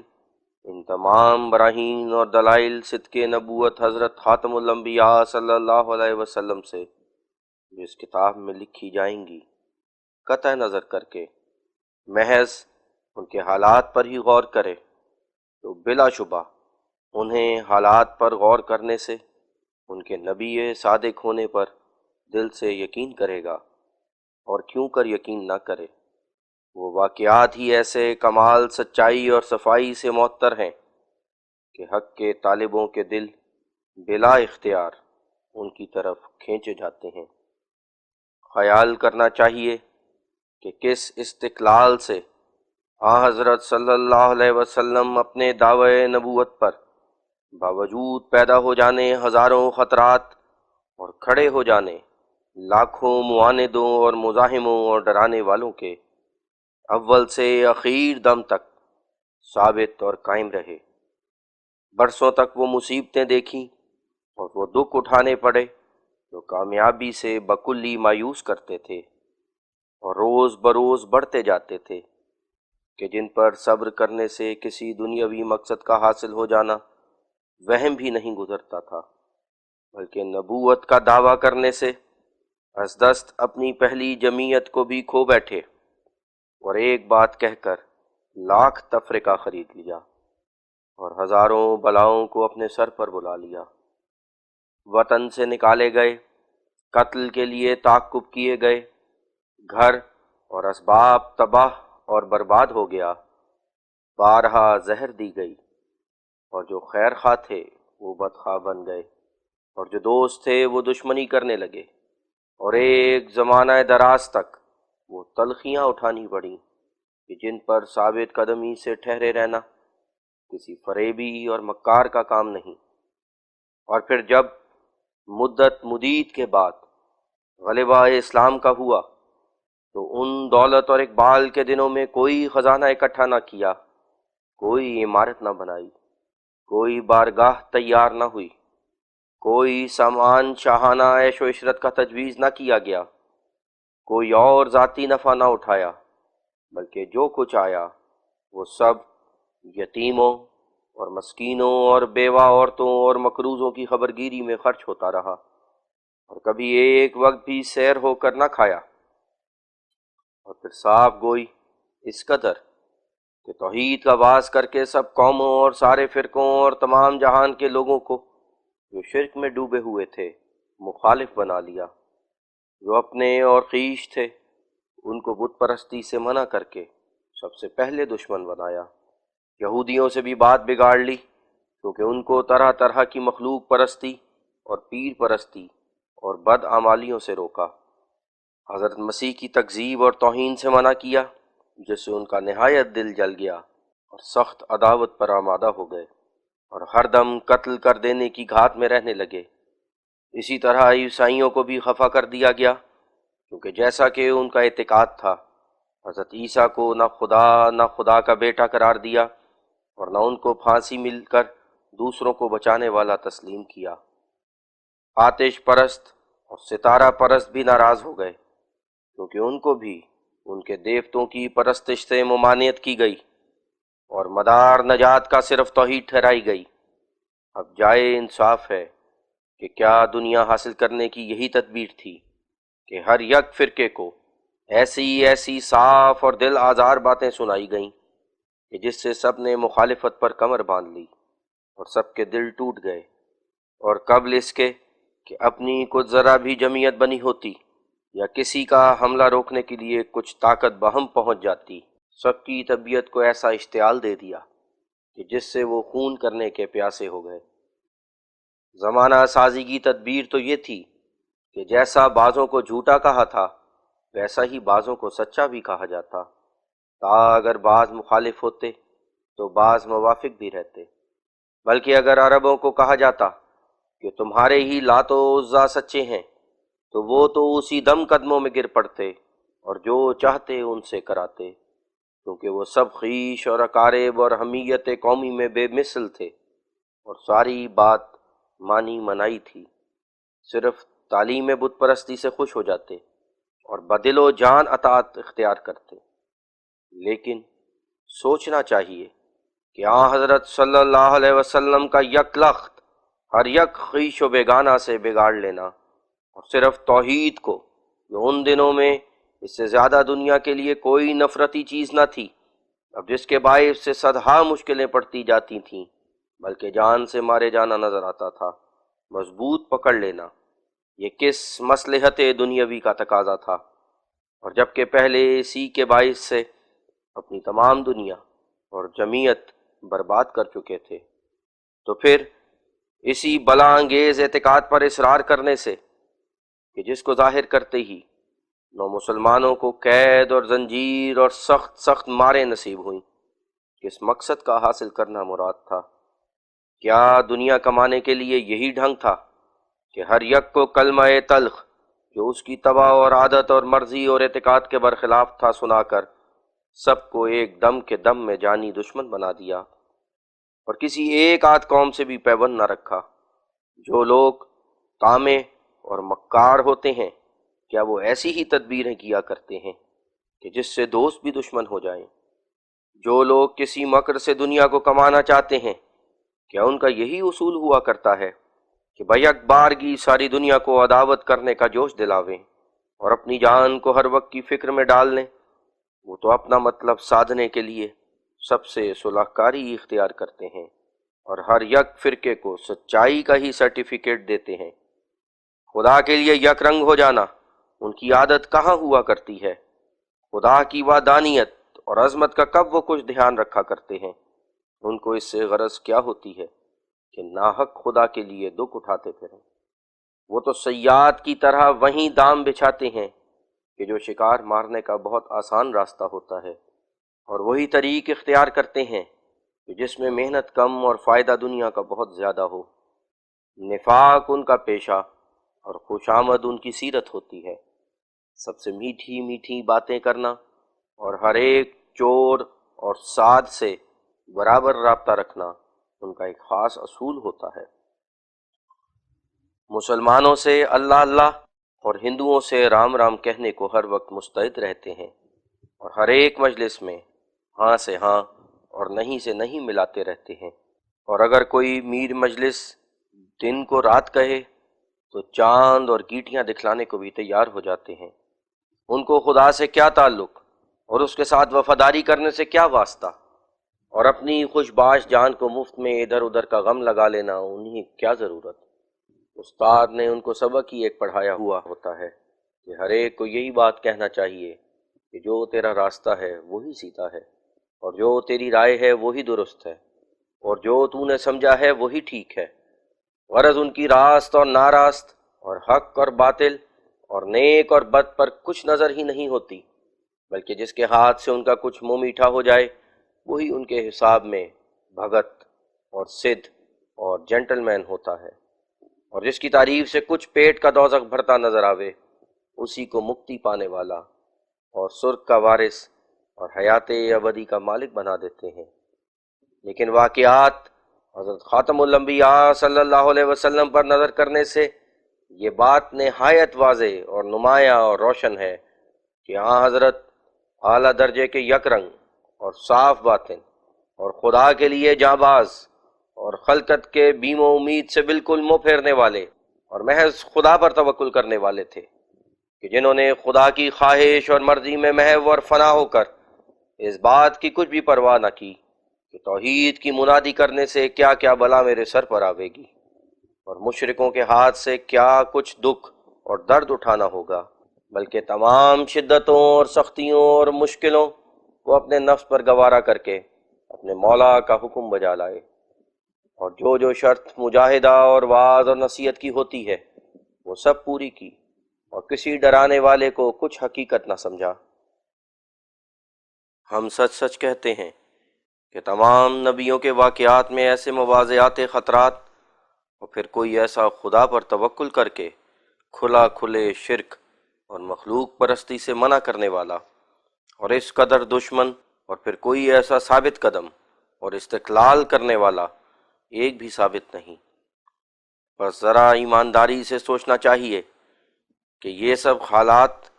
کیسے یہاں حضرت صلی اللہ علیہ وسلم کے اندرونی صداقت پر دلالت کر رہے ہیں، ماں سوائے اس کے جب عاقل آدمی ان حالات پر اور بھی غور کرے کہ وہ زمانہ کہ جس میں حضرت صلی اللہ علیہ وسلم مبعوث ہوئے حقیقت میں ایسا زمانہ تھا کہ جس کی حالت موجودہ ایک بزرگ اور عظیم القدر مصلح ربانی اور ہادی آسمانی کی اشد محتاج تھی۔ حاشیہ نمبر 10 پڑھا جاتا ہے۔ تواریخ صاحب بتاتی ہے اور فرقان مجید کے کئی مقامات میں کہ جن کا انشاءاللہ فصل اول میں ذکر ہوگا بوضاحت تمام وارد ہے کہ حضرت صلی اللہ علیہ وسلم اس زمانے میں مبعوث ہوئے تھے کہ جب تمام دنیا میں شرک اور گمراہی اور مخلوق پرستی پھیل چکی تھی اور تمام لوگوں نے اصول حقہ کو چھوڑ دیا تھا اور صراط مستقیم کو بھول بھلا کر ہر یک فرقے نے الگ الگ بدعتوں کا راستہ لے لیا تھا۔ عرب میں بت پرستی کا نہایت زور تھا، فارس میں آتش پرستی کا بازار گرم تھا، ہند میں علاوہ بت پرستی کے اور سدہ طرح کی مخلوق پرستی پھیل گئی تھی، اور انہی دنوں میں کئی پران اور پستک کہ جن کے روح سے بیسیوں خدا کے بندے خدا بنائے گئے اور اوتار پرستی کی بنیاد ڈالی گئی تصنیف ہو چکی تھی، اور بقول پادری بوٹ صاحب اور کئی فاضل انگریزوں کے ان دنوں میں عیسائی مذہب سے زیادہ اور کوئی مذہب خراب نہ تھا، اور پادری لوگوں کی بد چلنی اور بد اعتقادی سے مذہب عیسوی پر ایک سخت دھبا لگ چکا تھا، اور مسیحی عقائد میں نہ ایک نہ دو بلکہ کئی چیزوں نے خدا کا منصب لے لیا تھا۔ بس حضرت صلی اللہ علیہ وسلم کا ایسی عام گمراہی کے وقت میں مبعوث ہونا کہ جب خود حالت موجودہ زمانہ کی ایک بزرگ معالج اور مصلح کو چاہتی تھی اور ہدایت ربانی کی کمال ضرورت تھی، اور پھر ظہور فرما کر ایک عالم کو توحید اور اعمال صالحہ سے منور کرنا اور شرک اور مخلوق پرستی کا جو الشرور ہے کلا کما فرمانا، اس بات پر صاف دلیل ہے کہ حضرت صلی اللہ علیہ وسلم خدا کے سچے رسول اور سب رسولوں سے افضل تھے۔ سچا ہونا ان کا تو اس بات سے ثابت ہے کہ اس عام ضلالت کے زمانے میں قانون قدرت ایک سچے ہادی کا متقاضی تھا اور سنت الہیہ ایک رہبر صادق کی مقتضی تھی، کیونکہ قانون قدیم حضرت رب العالمین کا یہی ہے کہ جب دنیا میں کسی نوع کی شدت اور صعوبت اپنے انتہا کو پہنچ جاتی ہے تو رحمت الہی اس کے دور کرنے کی طرف متوجہ ہوتی ہے، جیسے جب امساک باران سے غایت درجے کا قید پڑھ کر خلقت کا کام تمام ہونے لگتا ہے تو آخر خداوند کریم بارش کر دیتا ہے، اور جب وبا سے لاکھوں آدمی مرنے لگتے ہیں تو کوئی صورت اصلاح ہوا کی نکل آتی ہے یا کوئی دوا ہی پیدا ہو جاتی ہے،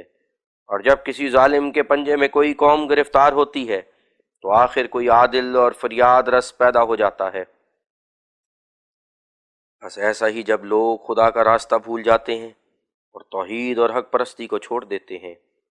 تو خداوند تعالیٰ اپنی طرف سے کسی بندے کو بصیرت کامل عطا فرما کر اور اپنے کلام اور الہام سے مشرف کر کے بنی آدم کی ہدایت کے لیے بھیجتا ہے کہ تاج اس قدر بگاڑ ہو گیا ہے اس کی اصلاح کرے۔ اس میں اصل حقیقت یہ ہے کہ پروردگار جو قیوم عالم کا ہے اور بقا اور وجود عالم کا اسی کے سہارے اور آسرے سے ہے، کسی اپنی فیضان رسانی کی صفت کو خلقت سے دریغ نہیں کرتا اور نہ بیکار اور معطل چھوڑتا ہے، بلکہ ہر یک صفت اس کی اپنے موقع پر فی الفور ظہور پذیر ہو جاتی ہے، اور جبکہ از روئے تجویز عقلی کے اس بات پر قطع واجب ہوا کہ ہر یک آفت کا غلبہ توڑنے کے لیے خدا تعالیٰ کی وہ صفت جو اس کے مقابلے پر پڑی ہے ظہور کرتی ہے، اور یہ بات تواریخ سے اور خود مخالفین کے اقرار سے اور خاص فرقان مجید کے بیان واضح سے ثابت ہو چکی ہے کہ حضرت صلی اللہ علیہ وسلم کے ظہور کے وقت میں یہ آفت غالب ہو رہی تھی کہ دنیا کی تمام قوموں نے سیدھا راستہ توحید اور اخلاص اور حق پرستی کا چھوڑ دیا تھا، اور نیز یہ بات بھی ہر ایک کو معلوم ہے جس فساد موجودہ کے اصلاح کرنے والے اور ایک عالم کو ظلمات شرک اور مخلوق پرستی سے نکال کر توحید پر قائم کرنے والے صرف حضرت ہی ہیں، کوئی دوسرا نہیں۔ تو ان سب مقدمات سے نتیجہ یہ نکلا کہ حضرت صلی اللہ علیہ وسلم خدا کی طرف سے سچے ہادی ہیں۔ چنانچہ اس دلیل کی طرف اللہ تعالیٰ نے اپنے پاک کلام میں آپ ارشاد فرمایا ہے، اور وہ یہ ہے تاللہ لقد ارسلنا الی امم من قبلک فزین لهم الشیطان اعمالهم فهو ولیہم اليوم ولہم عذاب علیم وما انزلنا علیک الکتاب الا لتبین لهم الذی اختلفوا فیہ وہدی ورحمۃ لقوم یؤمنون واللہ انزل من السماء ماء فأحیا به الارض بعد موتها ان فی ذلک لآیۃ لقوم یسمعون۔ سورہ النحل جز 14 نوٹ النحل 64 تا 66۔ یعنی ہم کو اپنی ذات الوہیت کی قسم ہے جو مبدأ فیضان ہدایت اور پرورش اور جامع تمام صفات کاملہ ہے، جو ہم نے تجھ سے پہلے دنیا کے کئی فرقوں اور قوموں میں پیغمبر بھیجے، بس وہ لوگ شیطان کے دھوکہ دینے سے بگڑ گئے، سو وہی شیطان آج ان سب کا رفیق ہے۔ اور یہ کتاب اس لیے نازل کی گئی کہ تا ان لوگوں کا رفع اختلافات کیا جائے اور جو امر حق ہے وہ کھول کر سنایا جائے۔ اور حقیقت حال یہ ہے کہ زمین ساری کی ساری مر گئی تھی، خدا نے آسمان سے پانی اتارا اور نئے سرے اس مردہ زمین کو زندہ کیا۔ یہ ایک نشان صداقت اس کتاب کا ہے اور ان لوگوں کے لیے جو سنتے ہیں، یعنی طالب حق ہیں۔ اب غور سے دیکھنا چاہیے کہ وہ تینوں مقدمات متذکرہ بالا کہ جن سے ابھی ہم نے حضرت صلی اللہ علیہ وسلم کے سچے ہادی ہونے کا نتیجہ نکالا تھا، کس خوبی اور لطافت سے آیات ممدوحہ میں درج ہیں۔ اول گمراہوں کے دلوں کو جو صدہا سال کی گمراہی میں پڑے ہوئے تھے، زمین خشک اور مردہ سے تشبیہ دے کر، اور کلام الہی کو میہ کا پانی جو آسمان کی طرف سے آتا ہے ٹھہرا کر اس قانون قدیم کی طرف اشارہ فرمایا جو امساک باران کی شدت کے وقت میں ہمیشہ رحمت الہی بنی آدم کو برباد ہونے سے بچا لیتی ہے۔ اور یہ بات جتلا دی کہ یہ قانون قدرت صرف جسمانی پانی میں محدود نہیں، بلکہ روحانی پانی بھی شدت اور صعوبت کے وقت میں جو پھیل جانا عام گمراہی کا ہے ضرور نازل ہوتا ہے۔ اور اس جگہ بھی رحمت الہی آفت قلوب کا غلبہ توڑنے کے لیے ضرور ظہور کرتی ہے۔ اور پھر انہی آیات میں دوسری بات بھی بتلا دی کہ حضرت کے ظہور سے پہلے تمام زمین گمراہ ہو چکی تھی، اور اسی طرح اخیر پر یہ بھی ظاہر کر دیا کہ ان روحانی مردوں کو اس کلام پاک نے زندہ کیا، اور آخر یہ بات کہہ کر کہ اس میں اس کتاب کی صداقت کا نشان ہے، طالبین حق کو اس نتیجہ نکالنے کی طرف توجہ دلائی کہ فرقان مجید خدا کی کتاب ہے۔ اور جیسا کہ اس دلیل سے حضرت خاتم الانبیاء صلی اللہ علیہ وسلم کا نبی صادق ہونا ثابت ہوتا ہے، ایسا ہی اس سے حضرت کا دوسرے نبیوں سے افضل ہونا بھی ثابت ہوتا ہے، کیونکہ حضرت کو تمام عالم کا مقابلہ کرنا پڑا، اور جو کام حضرت ممدوح کو سپرد ہوا وہ حقیقت میں 1000-2000 نبی کا کام تھا، لیکن چونکہ خدا کو منظور تھا جو بنی آدم ایک ہی قوم اور ایک ہی قبیلے کی طرح ہو جائیں اور غیریت اور بیگانگی جاتی رہے، اور جیسے یہ سلسلہ وحدت سے شروع ہوا ہے وحدت پر ہی ختم ہو،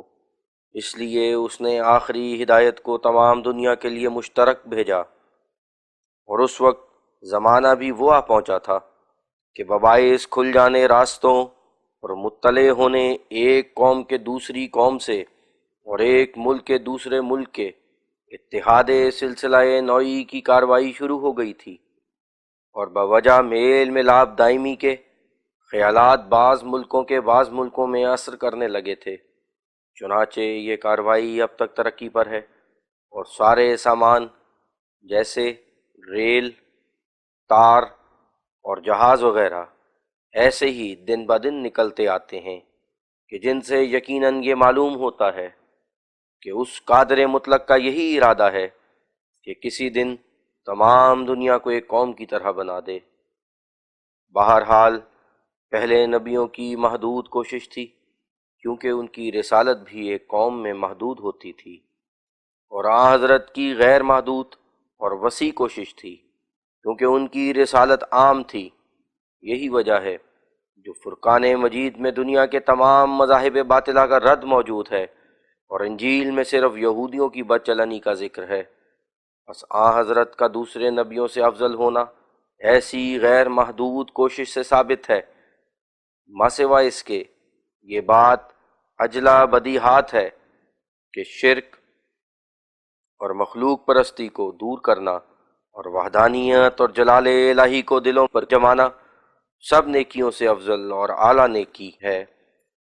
بس کیا کوئی اس سے انکار کر سکتا ہے کہ یہ نیکی جیسی حضرت صلی اللہ علیہ وسلم سے ظہور میں آئی ہے کسی اور نبی سے ظہور میں نہیں آئی؟ آج دنیا میں بجز فرقان مجید کے اور کون سی کتاب ہے کہ جس نے کروڑہ مخلوقات کو توحید پر قائم کر رکھا ہے؟ اور ظاہر ہے کہ جس کے ہاتھ سے بڑی اصلاح ہوئی وہی سب سے بڑا ہے۔ اس جگہ پادری فنڈر صاحب مصنف میزان الحق اپنی کتاب میں لکھتے ہیں کہ فی الحقیقت اس زمانے کے عیسائی کہ جب دین اسلام شروع ہوا تھا سخت بدعتوں میں گرفتار تھے اور انجیل پر سے ان کا عمل جاتا رہا تھا، اور پھر بعد اس کے ہمارے نبی صلی اللہ علیہ وسلم کا ذکر کر کے لکھتے ہیں کہ یہی باعث تھا جو خدا نے ان کو دین پھیلانے سے نہ روکا، کیونکہ اس وقت خدا کو بھی منظور تھا جو عیسائیوں کو کہ جنہوں نے انجیل پر عمل کرنا چھوڑ دیا تھا تنبیہ اور سزا دے۔ اب پادری صاحب کی دیانت اور انصاف اور ایمانداری کو دیکھیے کہ بات کو کہاں سے کہاں گھسیٹ کر لے گئے۔ اپنے عیسائی بھائیوں پر قہر الہی نازل کر دیا، مگر حضرت کی رسالت قبول کرنا طبیعت پر گوارا نہ ہوا۔ واہ رے تیرا تعصب، سزا دینے کی خوب کہی۔ افسوس کہ پادری صاحب کو ایسی متعصبانہ رائے ظاہر کرتے ہوئے کچھ خدا کا خوف نہ آیا، ورنہ ظاہر ہے کہ خدا تعالیٰ کی نسبت یہ بات منہ پر لانا کہ ایک عالم کو گمراہ اور غلطی میں پا کر ان کے لیے ایسا سامان مقرر کرتا ہے کہ جس سے وہ اور بھی گمراہی میں پڑیں، نہایت درجے کا کفر اور پرلے درجے کی بے باکی اور ہٹ دھرمی ہے۔ اور یہ پادری صاحبوں کی ہی نیک بختی اور دینداری ہے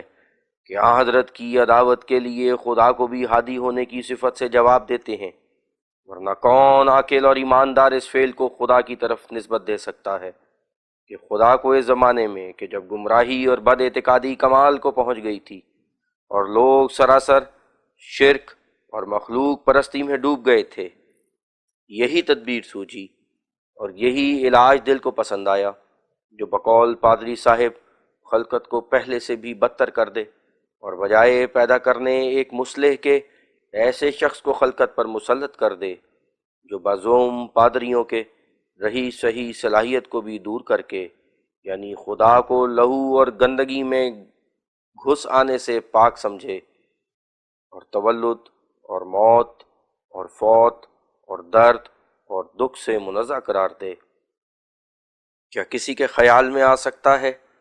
یا کسی منصف کا انصاف دلی یہ فتویٰ دیتا ہے جو خدائے کریم و رحیم میں ایسی ہی عادات ہیں اور وہ دنیا کو گمراہ دیکھ کر ایسا ہی بندوبست کیا کرتا ہے جو پہلے سے صدہا درجہ زیادہ گمراہی میں ڈالتا ہے؟ کسی اہل انصاف پر اس بات کا سمجھنا کچھ مشکل نہیں کہ دنیا میں فساد عام پھیل جانا ایک مصلح کو چاہتا ہے، اور ہر یک عاقل کو صریح نظر آتا ہے کہ بروقت غلبہ جہالت اور گمراہی کے خدا کی صفت رہنمائی کی خلقت پر ظاہر ہونی چاہیے، مگر جو شخص تعصب سے اندھا ہو جائے اس کو کیوں کر نظر آوے؟ کیا کبھی اندھے نے کچھ دیکھا ہے کہ وہ بھی دیکھے؟ افسوس پادری لوگ ایسی ہٹ دھرمی کر کے پھر روز مواخذہ سے ڈرتے نہیں، اور کیوں کر ڈریں؟ مسیح کے کفارے پر بھروسہ جو ٹھہرا، ورنہ عقل ہرگز باور نہیں کر سکتی کہ پادریوں کی ایسی ناقص سمجھ ہے کہ وہ اب تک خدا کے قانون قدیم سے بھی بے خبر ہیں، اور وہ خدا کہ جس نے موسیٰ کے وقت میں ایک قوم کو غافل اور ظالم کے ہاتھ میں گرفتار دیکھ کر اپنا پیغمبر بھیجا، اور پھر حضرت عیسیٰ کے وقت میں یہودیوں کی ذرا سی بدچلنی پر جھٹ پٹ حضرت مسیح کو بھیج دیا، وہ آخری زمانے میں ایسا سخت دل اور بے رحم ہو گیا کہ باوصفے کے ساری دنیا شرک اور مخلوق پرستی میں غرق ہو گئی، اور اسے ہدایت نازل کرنے کا کچھ بھی خیال نہ آیا، بلکہ الٹا گمراہوں کی اور بھی ستیہ ناس کرنے لگا۔ گویا پہلے زمانوں میں تو اسے گمراہی بری معلوم ہوتی تھی اور اب اچھی معلوم ہونے لگی۔ حاشیہ نمبر 10 ختم۔ متن شروع۔ اور جو تعلیم دی گئی وہ بھی واقعہ میں سچی اور ایسی تھی کہ جس کی نہایت ضرورت تھی، اور ان تمام امور کی جامع تھی کہ جس سے تمام ضرورتیں زمانے کی پوری ہوتی تھیں۔ اور پھر اس تعلیم نے عصر بھی ایسا کر دکھایا کہ لاکھوں دلوں کو حق اور راستی کی طرف کھینچ لائی، اور لاکھوں سینوں پر لا الہ الا اللہ کا نقش جما دیا۔ اور جو نبوت کی علت غائی ہوتی ہے، یعنی تعلیم اصول نجات کے، اس کو ایسا کمال تک پہنچایا جو کسی دوسرے نبی کے ہاتھ سے وہ کمال کسی زمانے میں باہم نہیں پہنچا۔ تو ان واقعات پر نظر ڈالنے سے بلا اختیار یہ شہادت دل سے جوش مار کر نکلے گی کہ آن حضرت ضرور خدا کی طرف سے سچے ہادی ہیں۔ جو شخص تعصب اور ضدیت سے انکاری ہو، اس کی مرض تو لا علاج ہے، خواہ وہ خدا سے بھی منکر ہو جائے، ورنہ یہ سارے آثار صداقت جو آن حضرت صلی اللہ علیہ وسلم میں کامل طور پر جمع ہیں، کسی اور نبی میں کوئی ایک تو ثابت کر کے دکھلاوے تا ہم بھی جانیں۔ منہ سے فضول باتیں بکنا کوئی بڑی بات نہیں، جو جی چاہے بک لیا کون روکتا ہے، لیکن معقول طور پر مدلل بات کا مدلل جواب دینا شرط انصاف ہے۔ یوں تو ہمارے سارے مخالفین گالیاں دینے اور توہین کرنے کو بڑے چالاک ہیں، اور حجو اور اہانت کرنا کسی استاد سے خوب سیکھے ہیں۔ ہندو دوسرے تمام پیغمبروں اور کتابوں کی تکذیب کر کے صرف وید کا بھجن گا رہے ہیں کہ جو ہے سو وید ہی ہے۔ عیسائی ساری تعلیم الہی انجیل پر ختم کیے بیٹھے ہیں، یہ نہیں سمجھتے کہ قدر و منزلت ہر یک کتاب کی افادہ توحید سے وزن کی جاتی ہے، اور جو کتاب توحید کا فائدہ پہنچانے میں زیادہ ہو وہی رتبے میں زیادہ ہوتی ہے۔ اور یہی وجہ ہے کہ اگر منکر وحدانیت الہی کا کیسا ہی جامع اخلاق کیوں نہ ہو، مگر تب بھی نجات نہیں پا سکتا۔ اب ان صاحبوں کو سوچنا چاہیے کہ توحید جو مدار نجات کا ہے، کس کتاب کے ذریعے سے دنیا میں سب سے زیادہ شائع ہوئی؟ بھلا کوئی بتلائے تو صحیح کہ کس ملک میں وید کے ذریعے سے وحدانیت الہی پھیلی ہوئی ہے، یا وہ دنیا کس پردہ زمین میں بستی ہے کہ جہاں رگ اور یجر اور شام اور اتھرون نے توحید الہی کا نکارہ بجا رکھا ہے۔ جو کچھ وید کے ذریعے سے ہندوستان میں پھیلا ہوا نظر آتا ہے، وہ تو یہی آتش پرستی اور شمس پرستی اور بشن پرستی وغیرہ انواع و اقسام کی مخلوق پرستیاں ہیں کہ جن کے لکھنے سے بھی کراہت آتی ہے۔ ہندوستان کے اس سرے سے اس سرے تک نظر اٹھا کر دیکھو، جتنے ہندو ہیں سب مخلوق پرستی میں ڈوبے ہوئے نظر آویں گے۔ کوئی مہادیو جی کا پجاری اور کوئی کرشن جی کا بھجن گانے والا، اور کوئی مورتوں کے آگے ہاتھ جوڑنے والا۔ ایسا ہی انجیل کا حال ہے۔ کوئی ملک نظر نہیں آتا کہ جہاں بذریعہ انجیل کے اشاعت توحید کی ہوئی ہو، بلکہ انجیل کے ماننے والے مواحد کو ناجی ہی نہیں سمجھتے، اور پادری لوگ اہل توحید کو ایک اندھیری آگ میں بھیج رہے ہیں کہ جہاں رونا اور دانت پیسنا ہوگا، اور بقول ان کے اس کالی آگ سے وہی بچے گا جو خدا پر موت اور مصیبت اور بھوک اور پیاس اور درد اور دکھ اور تجسم اور حلول ہمیشہ کے لیے روا رکھتا ہو، ورنہ کوئی صورت بچنے کی نہیں۔ گویا وہ فرضی بہشت یورپ کی دو بزرگ قوموں انگریزوں اور روسیوں کو نصفہ نصف تقسیم کر کے دیا جائے گا، اور باقی سب مواحد اس قصور سے جو خدا کو ہر ایک طرح کے نقصان سے کہ اس کے کمال طعام کے منافی ہے پاک سمجھتے تھے، دوزخ میں ڈالے جائیں گے۔ غرض ہماری اس تحریر سے یہ ہے کہ آج صفحہ دنیا میں وہ شے کہ جس کا نام توحید ہے بجز امت آن حضرت صلی اللہ علیہ وسلم کے اور کسی فرقے میں نہیں پائی جاتی، اور بجز قرآن شریف کے اور کسی کتاب کا نشان نہیں ملتا کہ جو کروڑہ مخلوقات کو وحدانیت الہی پر قائم کرتی ہو اور کمال تعظیم سے اس سچے خدا کی طرف راہبر ہو۔ ہر یک قوم نے اپنا اپنا مصنوعی خدا بنا لیا، اور مسلمانوں کا وہی خدا ہے جو قدیم سے لازوال اور غیر مبدل اور اپنی ازلی صفتوں میں ایسا ہی ہے جو پہلے تھا۔ سو یہ تمام واقعات ایسے ہیں کہ جن سے ہادی اسلام کا صدق نبوت اظہر من الشمس ہے، کیونکہ معنی نبوت کے اور علت غائی رسالت اور پیغمبری کی انہی کی ذات بابرکات میں ثابت اور متحقق ہو رہی ہے۔ اور جیسا کہ مصنوعات سے سانے شناخت کیا جاتا ہے، ویسا ہی عاقل لوگ اصلاح موجودہ سے اس مصلح ربانی کی شناخت کر رہے ہیں۔ اسی طرح ہزارہا ایسے اور بھی واقعات ہیں کہ جن سے آن حضرت کا مؤید بتائید الہی ہونا ثابت ہوتا ہے۔ مثلاً کیا یہ حیرت انگیز ماجرا نہیں کہ ایک بے زر، بے زور، بے کس، امی، یتیم، تنہا، غریب، ایسے زمانے میں کہ جس میں ہر ایک قوم پوری طاقت مالی اور فوجی اور علمی رکھتی تھی، ایسی روشن تعلیم لایا کہ اپنی براہین قاطعہ اور حجج واضحہ سے سب کی زبان بند کر دی، اور بڑے بڑے لوگوں کی جو حکیم بنے پھرتے تھے اور فیلسوف کہلاتے تھے فاش غلطیاں نکالی، اور پھر باوجود بے کسی اور غریبی کے زور بھی ایسا دکھایا کہ بادشاہوں کو تختوں سے گرا دیا اور انہی تختوں پر غریبوں کو بٹھایا۔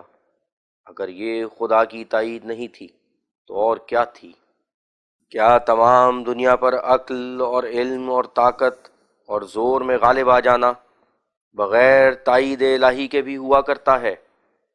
خیال کرنا چاہیے کہ جب آن حضرت نے پہل مکے کے لوگوں میں منادی کی کہ میں نبی ہوں،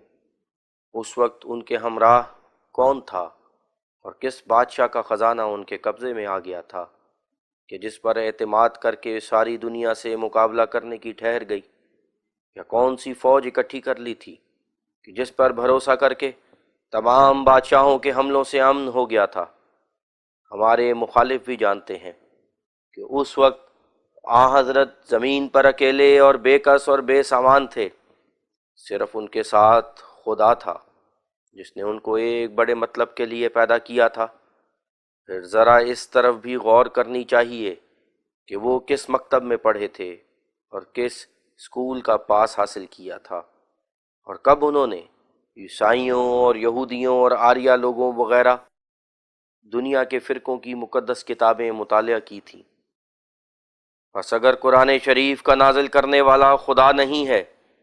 تو کیوں کر اس میں تمام دنیا کے علوم حقہ الہیہ لکھے گئے، اور وہ تمام ادلہ کاملہ علم الہیات کی کہ جن کے باستیفاء اور باصحت لکھنے سے سارے منطقی اور معقولی اور فلسفی عاجز رہے اور ہمیشہ غلطیوں میں ہی ڈوبتے ڈوبتے مر گئے؟ وہ کس فلاسفر بے مثل و مانند نے قرآن شریف میں درج کر دیں؟ اور کیوں کر وہ اعلیٰ درجے کی مدلل تقریریں کہ جن کی پاک اور روشن دلائل کو دیکھ کر مغرور حکیم یونان اور ہند کے اگر کچھ شرم ہو تو جیتے ہی مر جائیں، ایک غریب امی کے ہونٹوں سے نکلی؟ اس قدر دلائل صدق کی پہلے نبیوں میں کہاں موجود ہیں؟ آج دنیا میں وہ کون سی کتاب ہے جو ان سب باتوں میں قرآن شریف کا مقابلہ کر سکتی ہے؟ کس نبی پر وہ سب واقعات جو ہم نے بیان کیے مثل آن حضرت صلی اللہ علیہ وسلم کے گزرے ہیں، بالخصوص جو وید کے الہام یافتہ رشی قرار دیے جاتے ہیں، ان کا تو خود وجود ہی ثابت نہیں ہوتا؟ قطع نظر اس سے کہ کوئی اثر صدق کا ثابت ہو۔ صاحبو، اگر آپ لوگوں کے نزدیک انصاف بھی کچھ چیز ہے اور عقل بھی کوئی شے قابل لحاظ ہے، تو یا تو ایسی دلائل صدق اور راستی کی کہ جن پر قرآن شریف مشتمل ہے، جن کو ہم فصل اول میں لکھنا شروع کریں گے، کسی اپنی کتاب سے نکال کر دکھلاؤ، اور یا حیا اور شرم کی صفت کو عمل میں لا کر زبان درازی چھوڑو۔ اور اگر خدا کا کچھ خوف ہے اور نجات کی کچھ خواہش ہے تو ایمان لاؤ۔ اب یہ مقدمہ ختم ہو گیا، اور جس قدر ہم نے مطالب بالائی لکھنے تھے سب لکھ چکے۔ بعد اس کے اصل مطلب کتاب کا شروع ہوگا، اور دلائل حقیقت قرآن شریف اور صدق نبوت حضرت صلی اللہ علیہ وسلم کی بسط اور تفصیل سے بیان کی جائیں گی، اور وہ تمام براہین کہ جن کی سچائی کے اعلیٰ مرتبے پر نظر کر کے 10,000 روپیہ کا اشتہار کتاب ھذا کے شامل کیا گیا ہے، خود فرقان مجید میں سے نکال کر دکھلائی جائیں گی۔ اور یہ طرز دلائل عقلیہ پیش کرنے کی کہ جس کا خاص کلام الہی کے بیان پر حصر رکھا گیا ہے، یہ ہم میں اور ہمارے مخالفین میں ایک ایسا صاف فیصلہ ہے کہ جو ہر یک عقل مند کی آنکھ کھول دینے کو کافی ہے، اور ایک ایسی رہنما روشنی ہے کہ جس سے جھوٹوں اور سچوں میں نہایت آسانی سے فرق کھل جائے گا۔ سو اب اے حضرات منکرین اسلام، اگر آپ لوگوں کو حقیقت قرآن شریف میں کچھ کلام ہے یا اس کی افضلیت ماننے میں کچھ تأمل ہے، تو آپ پر فرض ہو چکا ہے کہ ان دلائل اور براہین کا اپنی اپنی کتابوں میں سے عقلی طور پر جواب دیں، ورنہ آپ لوگ جانتے ہیں اور ہر ایک منصف جانتا ہے کہ جس کتاب کی صداقت اور افضلیت صدہا دلائل سے ثابت ہو چکی ہو، تو پھر اس کو بغیر توڑنے دلائل اس کی کے اور بغیر پیش کرنے ایسی کتاب کے جو کمالات میں اس سے برابر ہو، افتراء انسان کا سمجھنا اور توہین کرنا ایک ایسا نامنصفانہ فعل ہے کہ جو صفت حیا اور شرم اور پاک اخلاقی سے بالکل بعید ہے۔ اور اس جگہ ہم اس بات کو بھی کھول کر بیان کر دیتے ہیں کہ جو صاحب بعد اشاعت اس کتاب کے راست بازوں کی طرح اس کی دلائل کے توڑنے کی طرف متوجہ نہ ہوں، اور یوں ہی اپنے رسالوں اور اخباروں اور تقریروں اور تحریروں میں عوام کو دھوکہ دینے کے لیے اسلام کے چشمہ پاک کا قدورت ناک ہونا بیان کریں، یا اپنے گھر میں ہی تعلیم فرقانی کو قابل اعتراض ٹھہراویں، تو ایسے صاحب خواہ عیسائی ہوں، خواہ ہندو، خواہ برہمو سماج والے یا کوئی اور ہوں، بہرحال یہ فعل ان کا دیانت اور پاک تینتی کے برخلاف سمجھا جائے گا، کیونکہ جس حالت میں ہم دلائل قاطعہ سے حقیقت اور صداقت فرقان مجید کی بخوبی ثابت کر چکے، اور سارے اعتراض کوتا اندیشوں اور ناقص عقلوں کے دفع اور دور کیے گئے، اور اتماماً للحجہ جواب دینے والوں کو زر کثیر دینے کا وعدہ بھی دیا گیا کہ اگر چاہیں تو اپنے دل کی تسلی کے لیے برجسٹری سرکار تمسک بھی لکھا لیں، تو پھر باوجود ہماری ایسی صداقت اور اس درجہ کی صاف باطنی کے، اگر اب بھی کوئی شخص یہ سیدھا راستہ بحث اور مناظرے کا کہ جس میں غالب آنے سے اس قدر مفت روپیہ ملتا ہے اختیار نہ کرے، اور اس کتاب کے مقابلے سے بھاگ کر جاہلوں اور لڑکوں اور عوام کے بہکانے کے لیے جھوٹے الزام اسلام پر لگاتا رہے، تو بجوز اس کے اور کیا سمجھیں کہ اس کی نیت میں ہی فساد اور اس کی تینت میں ہی خلل ہے۔ صاحبو، تعصب کو چھوڑو اور حق کو قبول کرو، آؤ کچھ خدا سے ڈرو کہ دنیا ہمیشہ رہنے کی جگہ نہیں، اس پر فریفتہ مت ہو، یہ چند روزہ زندگی مزرعہ آخرت ہے، اس کو باطل عقیدوں اور جھوٹے خیالوں میں ضائع مت کرو، یہ بڑے کام کی چیز ہے، اس کو یوں ہی ہاتھ سے مت دو، یہ مسافر خانہ کسی دن کی بات ہے، اس سے دل مت لگاؤ، اور یہ عیش و عشرت دائمی نہیں، اس پر مت بھولو۔ عیش دنیای دو دمی چند است آخرش کار با خداوند است. این سرای زوال و مات و فناست، هر که بنشست اندرین برخاست. یک دمه رو به سوی گورستان، وز خموشان آن بپرس نشان. که مآل حیات دنیا چیست؟ هر که پیدا شده است تا کی زیست. ترک کن کین و کبر و ناز و دلال، تا نکارت کشد به سوی زلال. چون از این کارگه ببندی بار، باز نایی در این بلاد و دیار. ای ز دین بی خبر بخور غم دین، که نجاتت معلق است بدین. هان تغافل مکن از این غم خویش، کی تو را کار مشکل است پیش. دل از این درد و غم فگار بکن، دل چه جان نیز هم نثار بکن. هست کارت همی به آن یک ذات، چون صبوری کنی ازو هیهات. بخت گردد چو زور بگردی باز، دولت آید ز آمدن به نیاز. چون ببری ز این چنین یاری، چون بدین ابلهی کنی کاری. این جهان است مثل مرداری، چون سگی هر طرف طلبکاری. خنک آن مرد کو از این مردار، روی آرد به سوی آن دادار.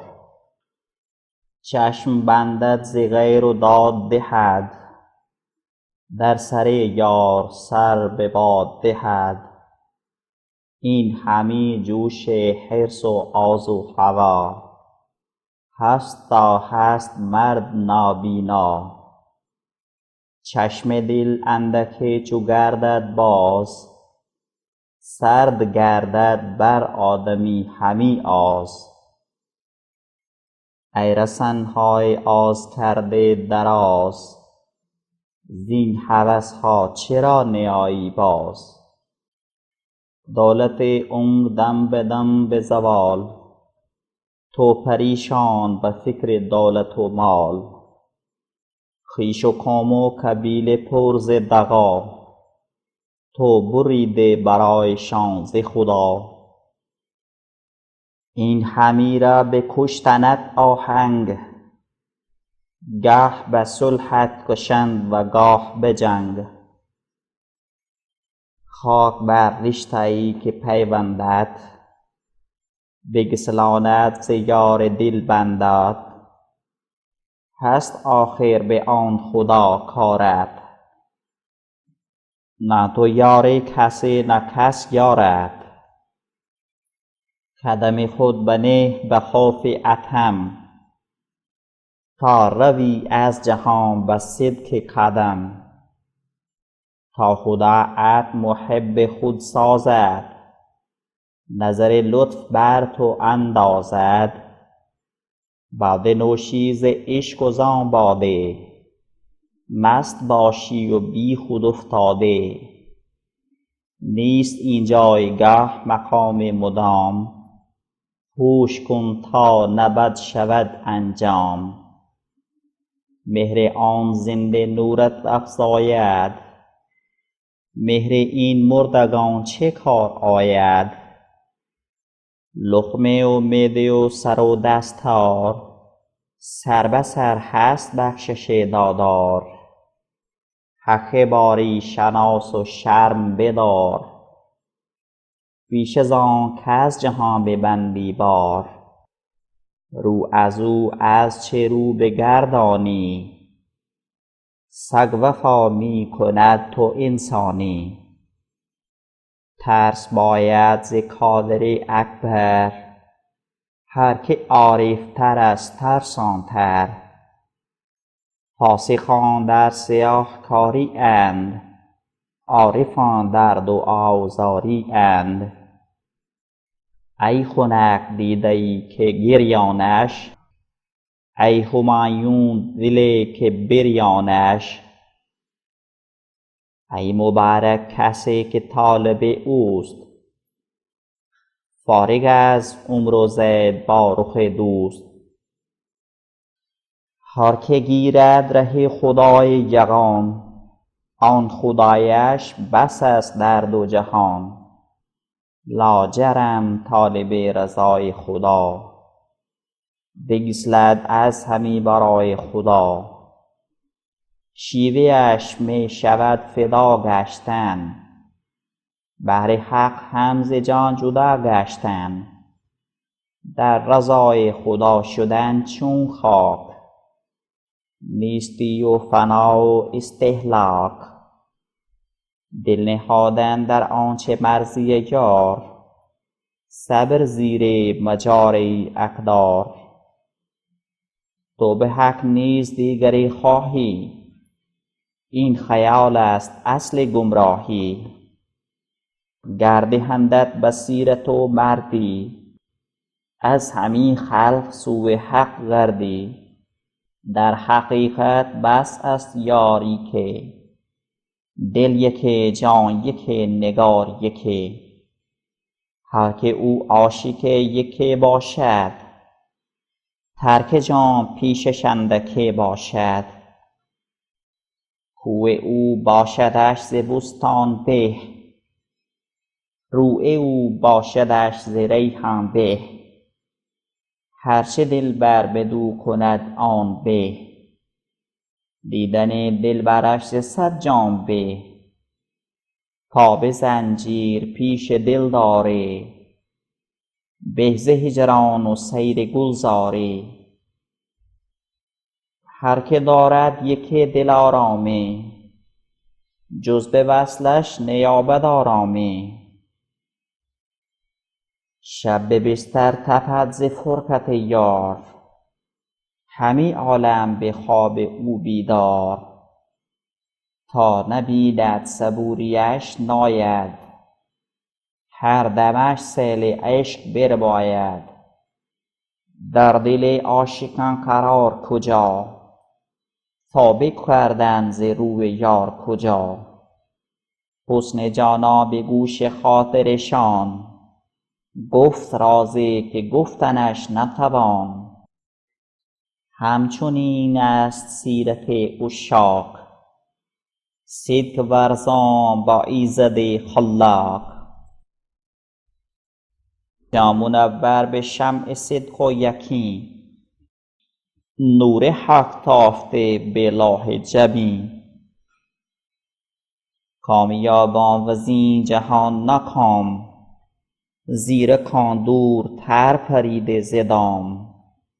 از خود و نفس خود خلاص شده، محبت فیض نور خاص شده. در خداوند خویش دل بسته، باطن از غیر یار بگسسته. در خداوند خویش دل بسته، باطن از غیر یار بگسسته. پاک از دخل غیر منزل دل، یار کرده به جان و دل منزل. دین و دنیا به کار او کردند، بر درش افتاده چو گردند. ریزه ریزه شد آبگینه شان، بوی دلبر دمد ز سینه شان. نقش هستی بشست جلوه یار، سر زد آخر ز جیب دلدار. گر برآرند شعله های درون، دور خیزد ز تربت مجنون. نه ز سرخوش نه ز پا خبره، در سر دلستان به خاک سره. هر کسی را به خود سر و کاری، کار دل دادگان به دل داری. هر کسی را به عزت خود کار، فکر ایشان همی به عزت یار. تو سر خویش تافته از دین، حاصل روزگار تو همی کین. در عناد و فساد افتاده، داد و دانش ز دست خود داده، سرکشیده به ناز و کبر و ریا، و از تدین نهاده بیرون پا. چون خدا عقل نداد نور درون، عقل و هوش تو جمله گشت نگون. کفر گویی عبادت انگاری، فسق ورزی ثواب پنداری. صد حجابت به چشم خویش فرا، بازگویی که آفتاب کجا. پرده بردار تا ببینی پیش، جان ما سوختی به کوری خویش. تافتی سر ز منعم و منا، این بود شکر نعمت ای نادان. دل نهادن در این سراچه ایدون، عاقبت می کند ز دین بیرون. ترک کوی حق از وفا دور است، دل به غیر مده که غیور است. دانی و باز سرکشی از وی، این چه بر خود ستم کنی هی هی. هرچه غیر خدا به خاطر توست، آن بت توست ای به ایمان سست. پرحذر باش زین بتان نهان، دامن دل ز دستشان برهان. چیست قدر کسی که شرکش کار، چون زن زانی هزارش یار. صدق می ورز و صدق پیشه بگیر، جانب صدق را همیشه بگیر. دیده تو به صدق بگشاید، یار رفته به صدق باز آید. صادق آن است کو به قلب سلیم، گیرد آن دین که هست پاک و قویم. دین پاک است ملت اسلام، از خدایی که هست علمش تام. زی که دین از برای آن باشد، که ز باطل به حق کشان باشد. وین صفت هست خاصه فرقان، هر اصولش موثق از برهان. با براهین روشن و تابان، می نماید ره خدای جگان. من گر امروز سیم داشتمی،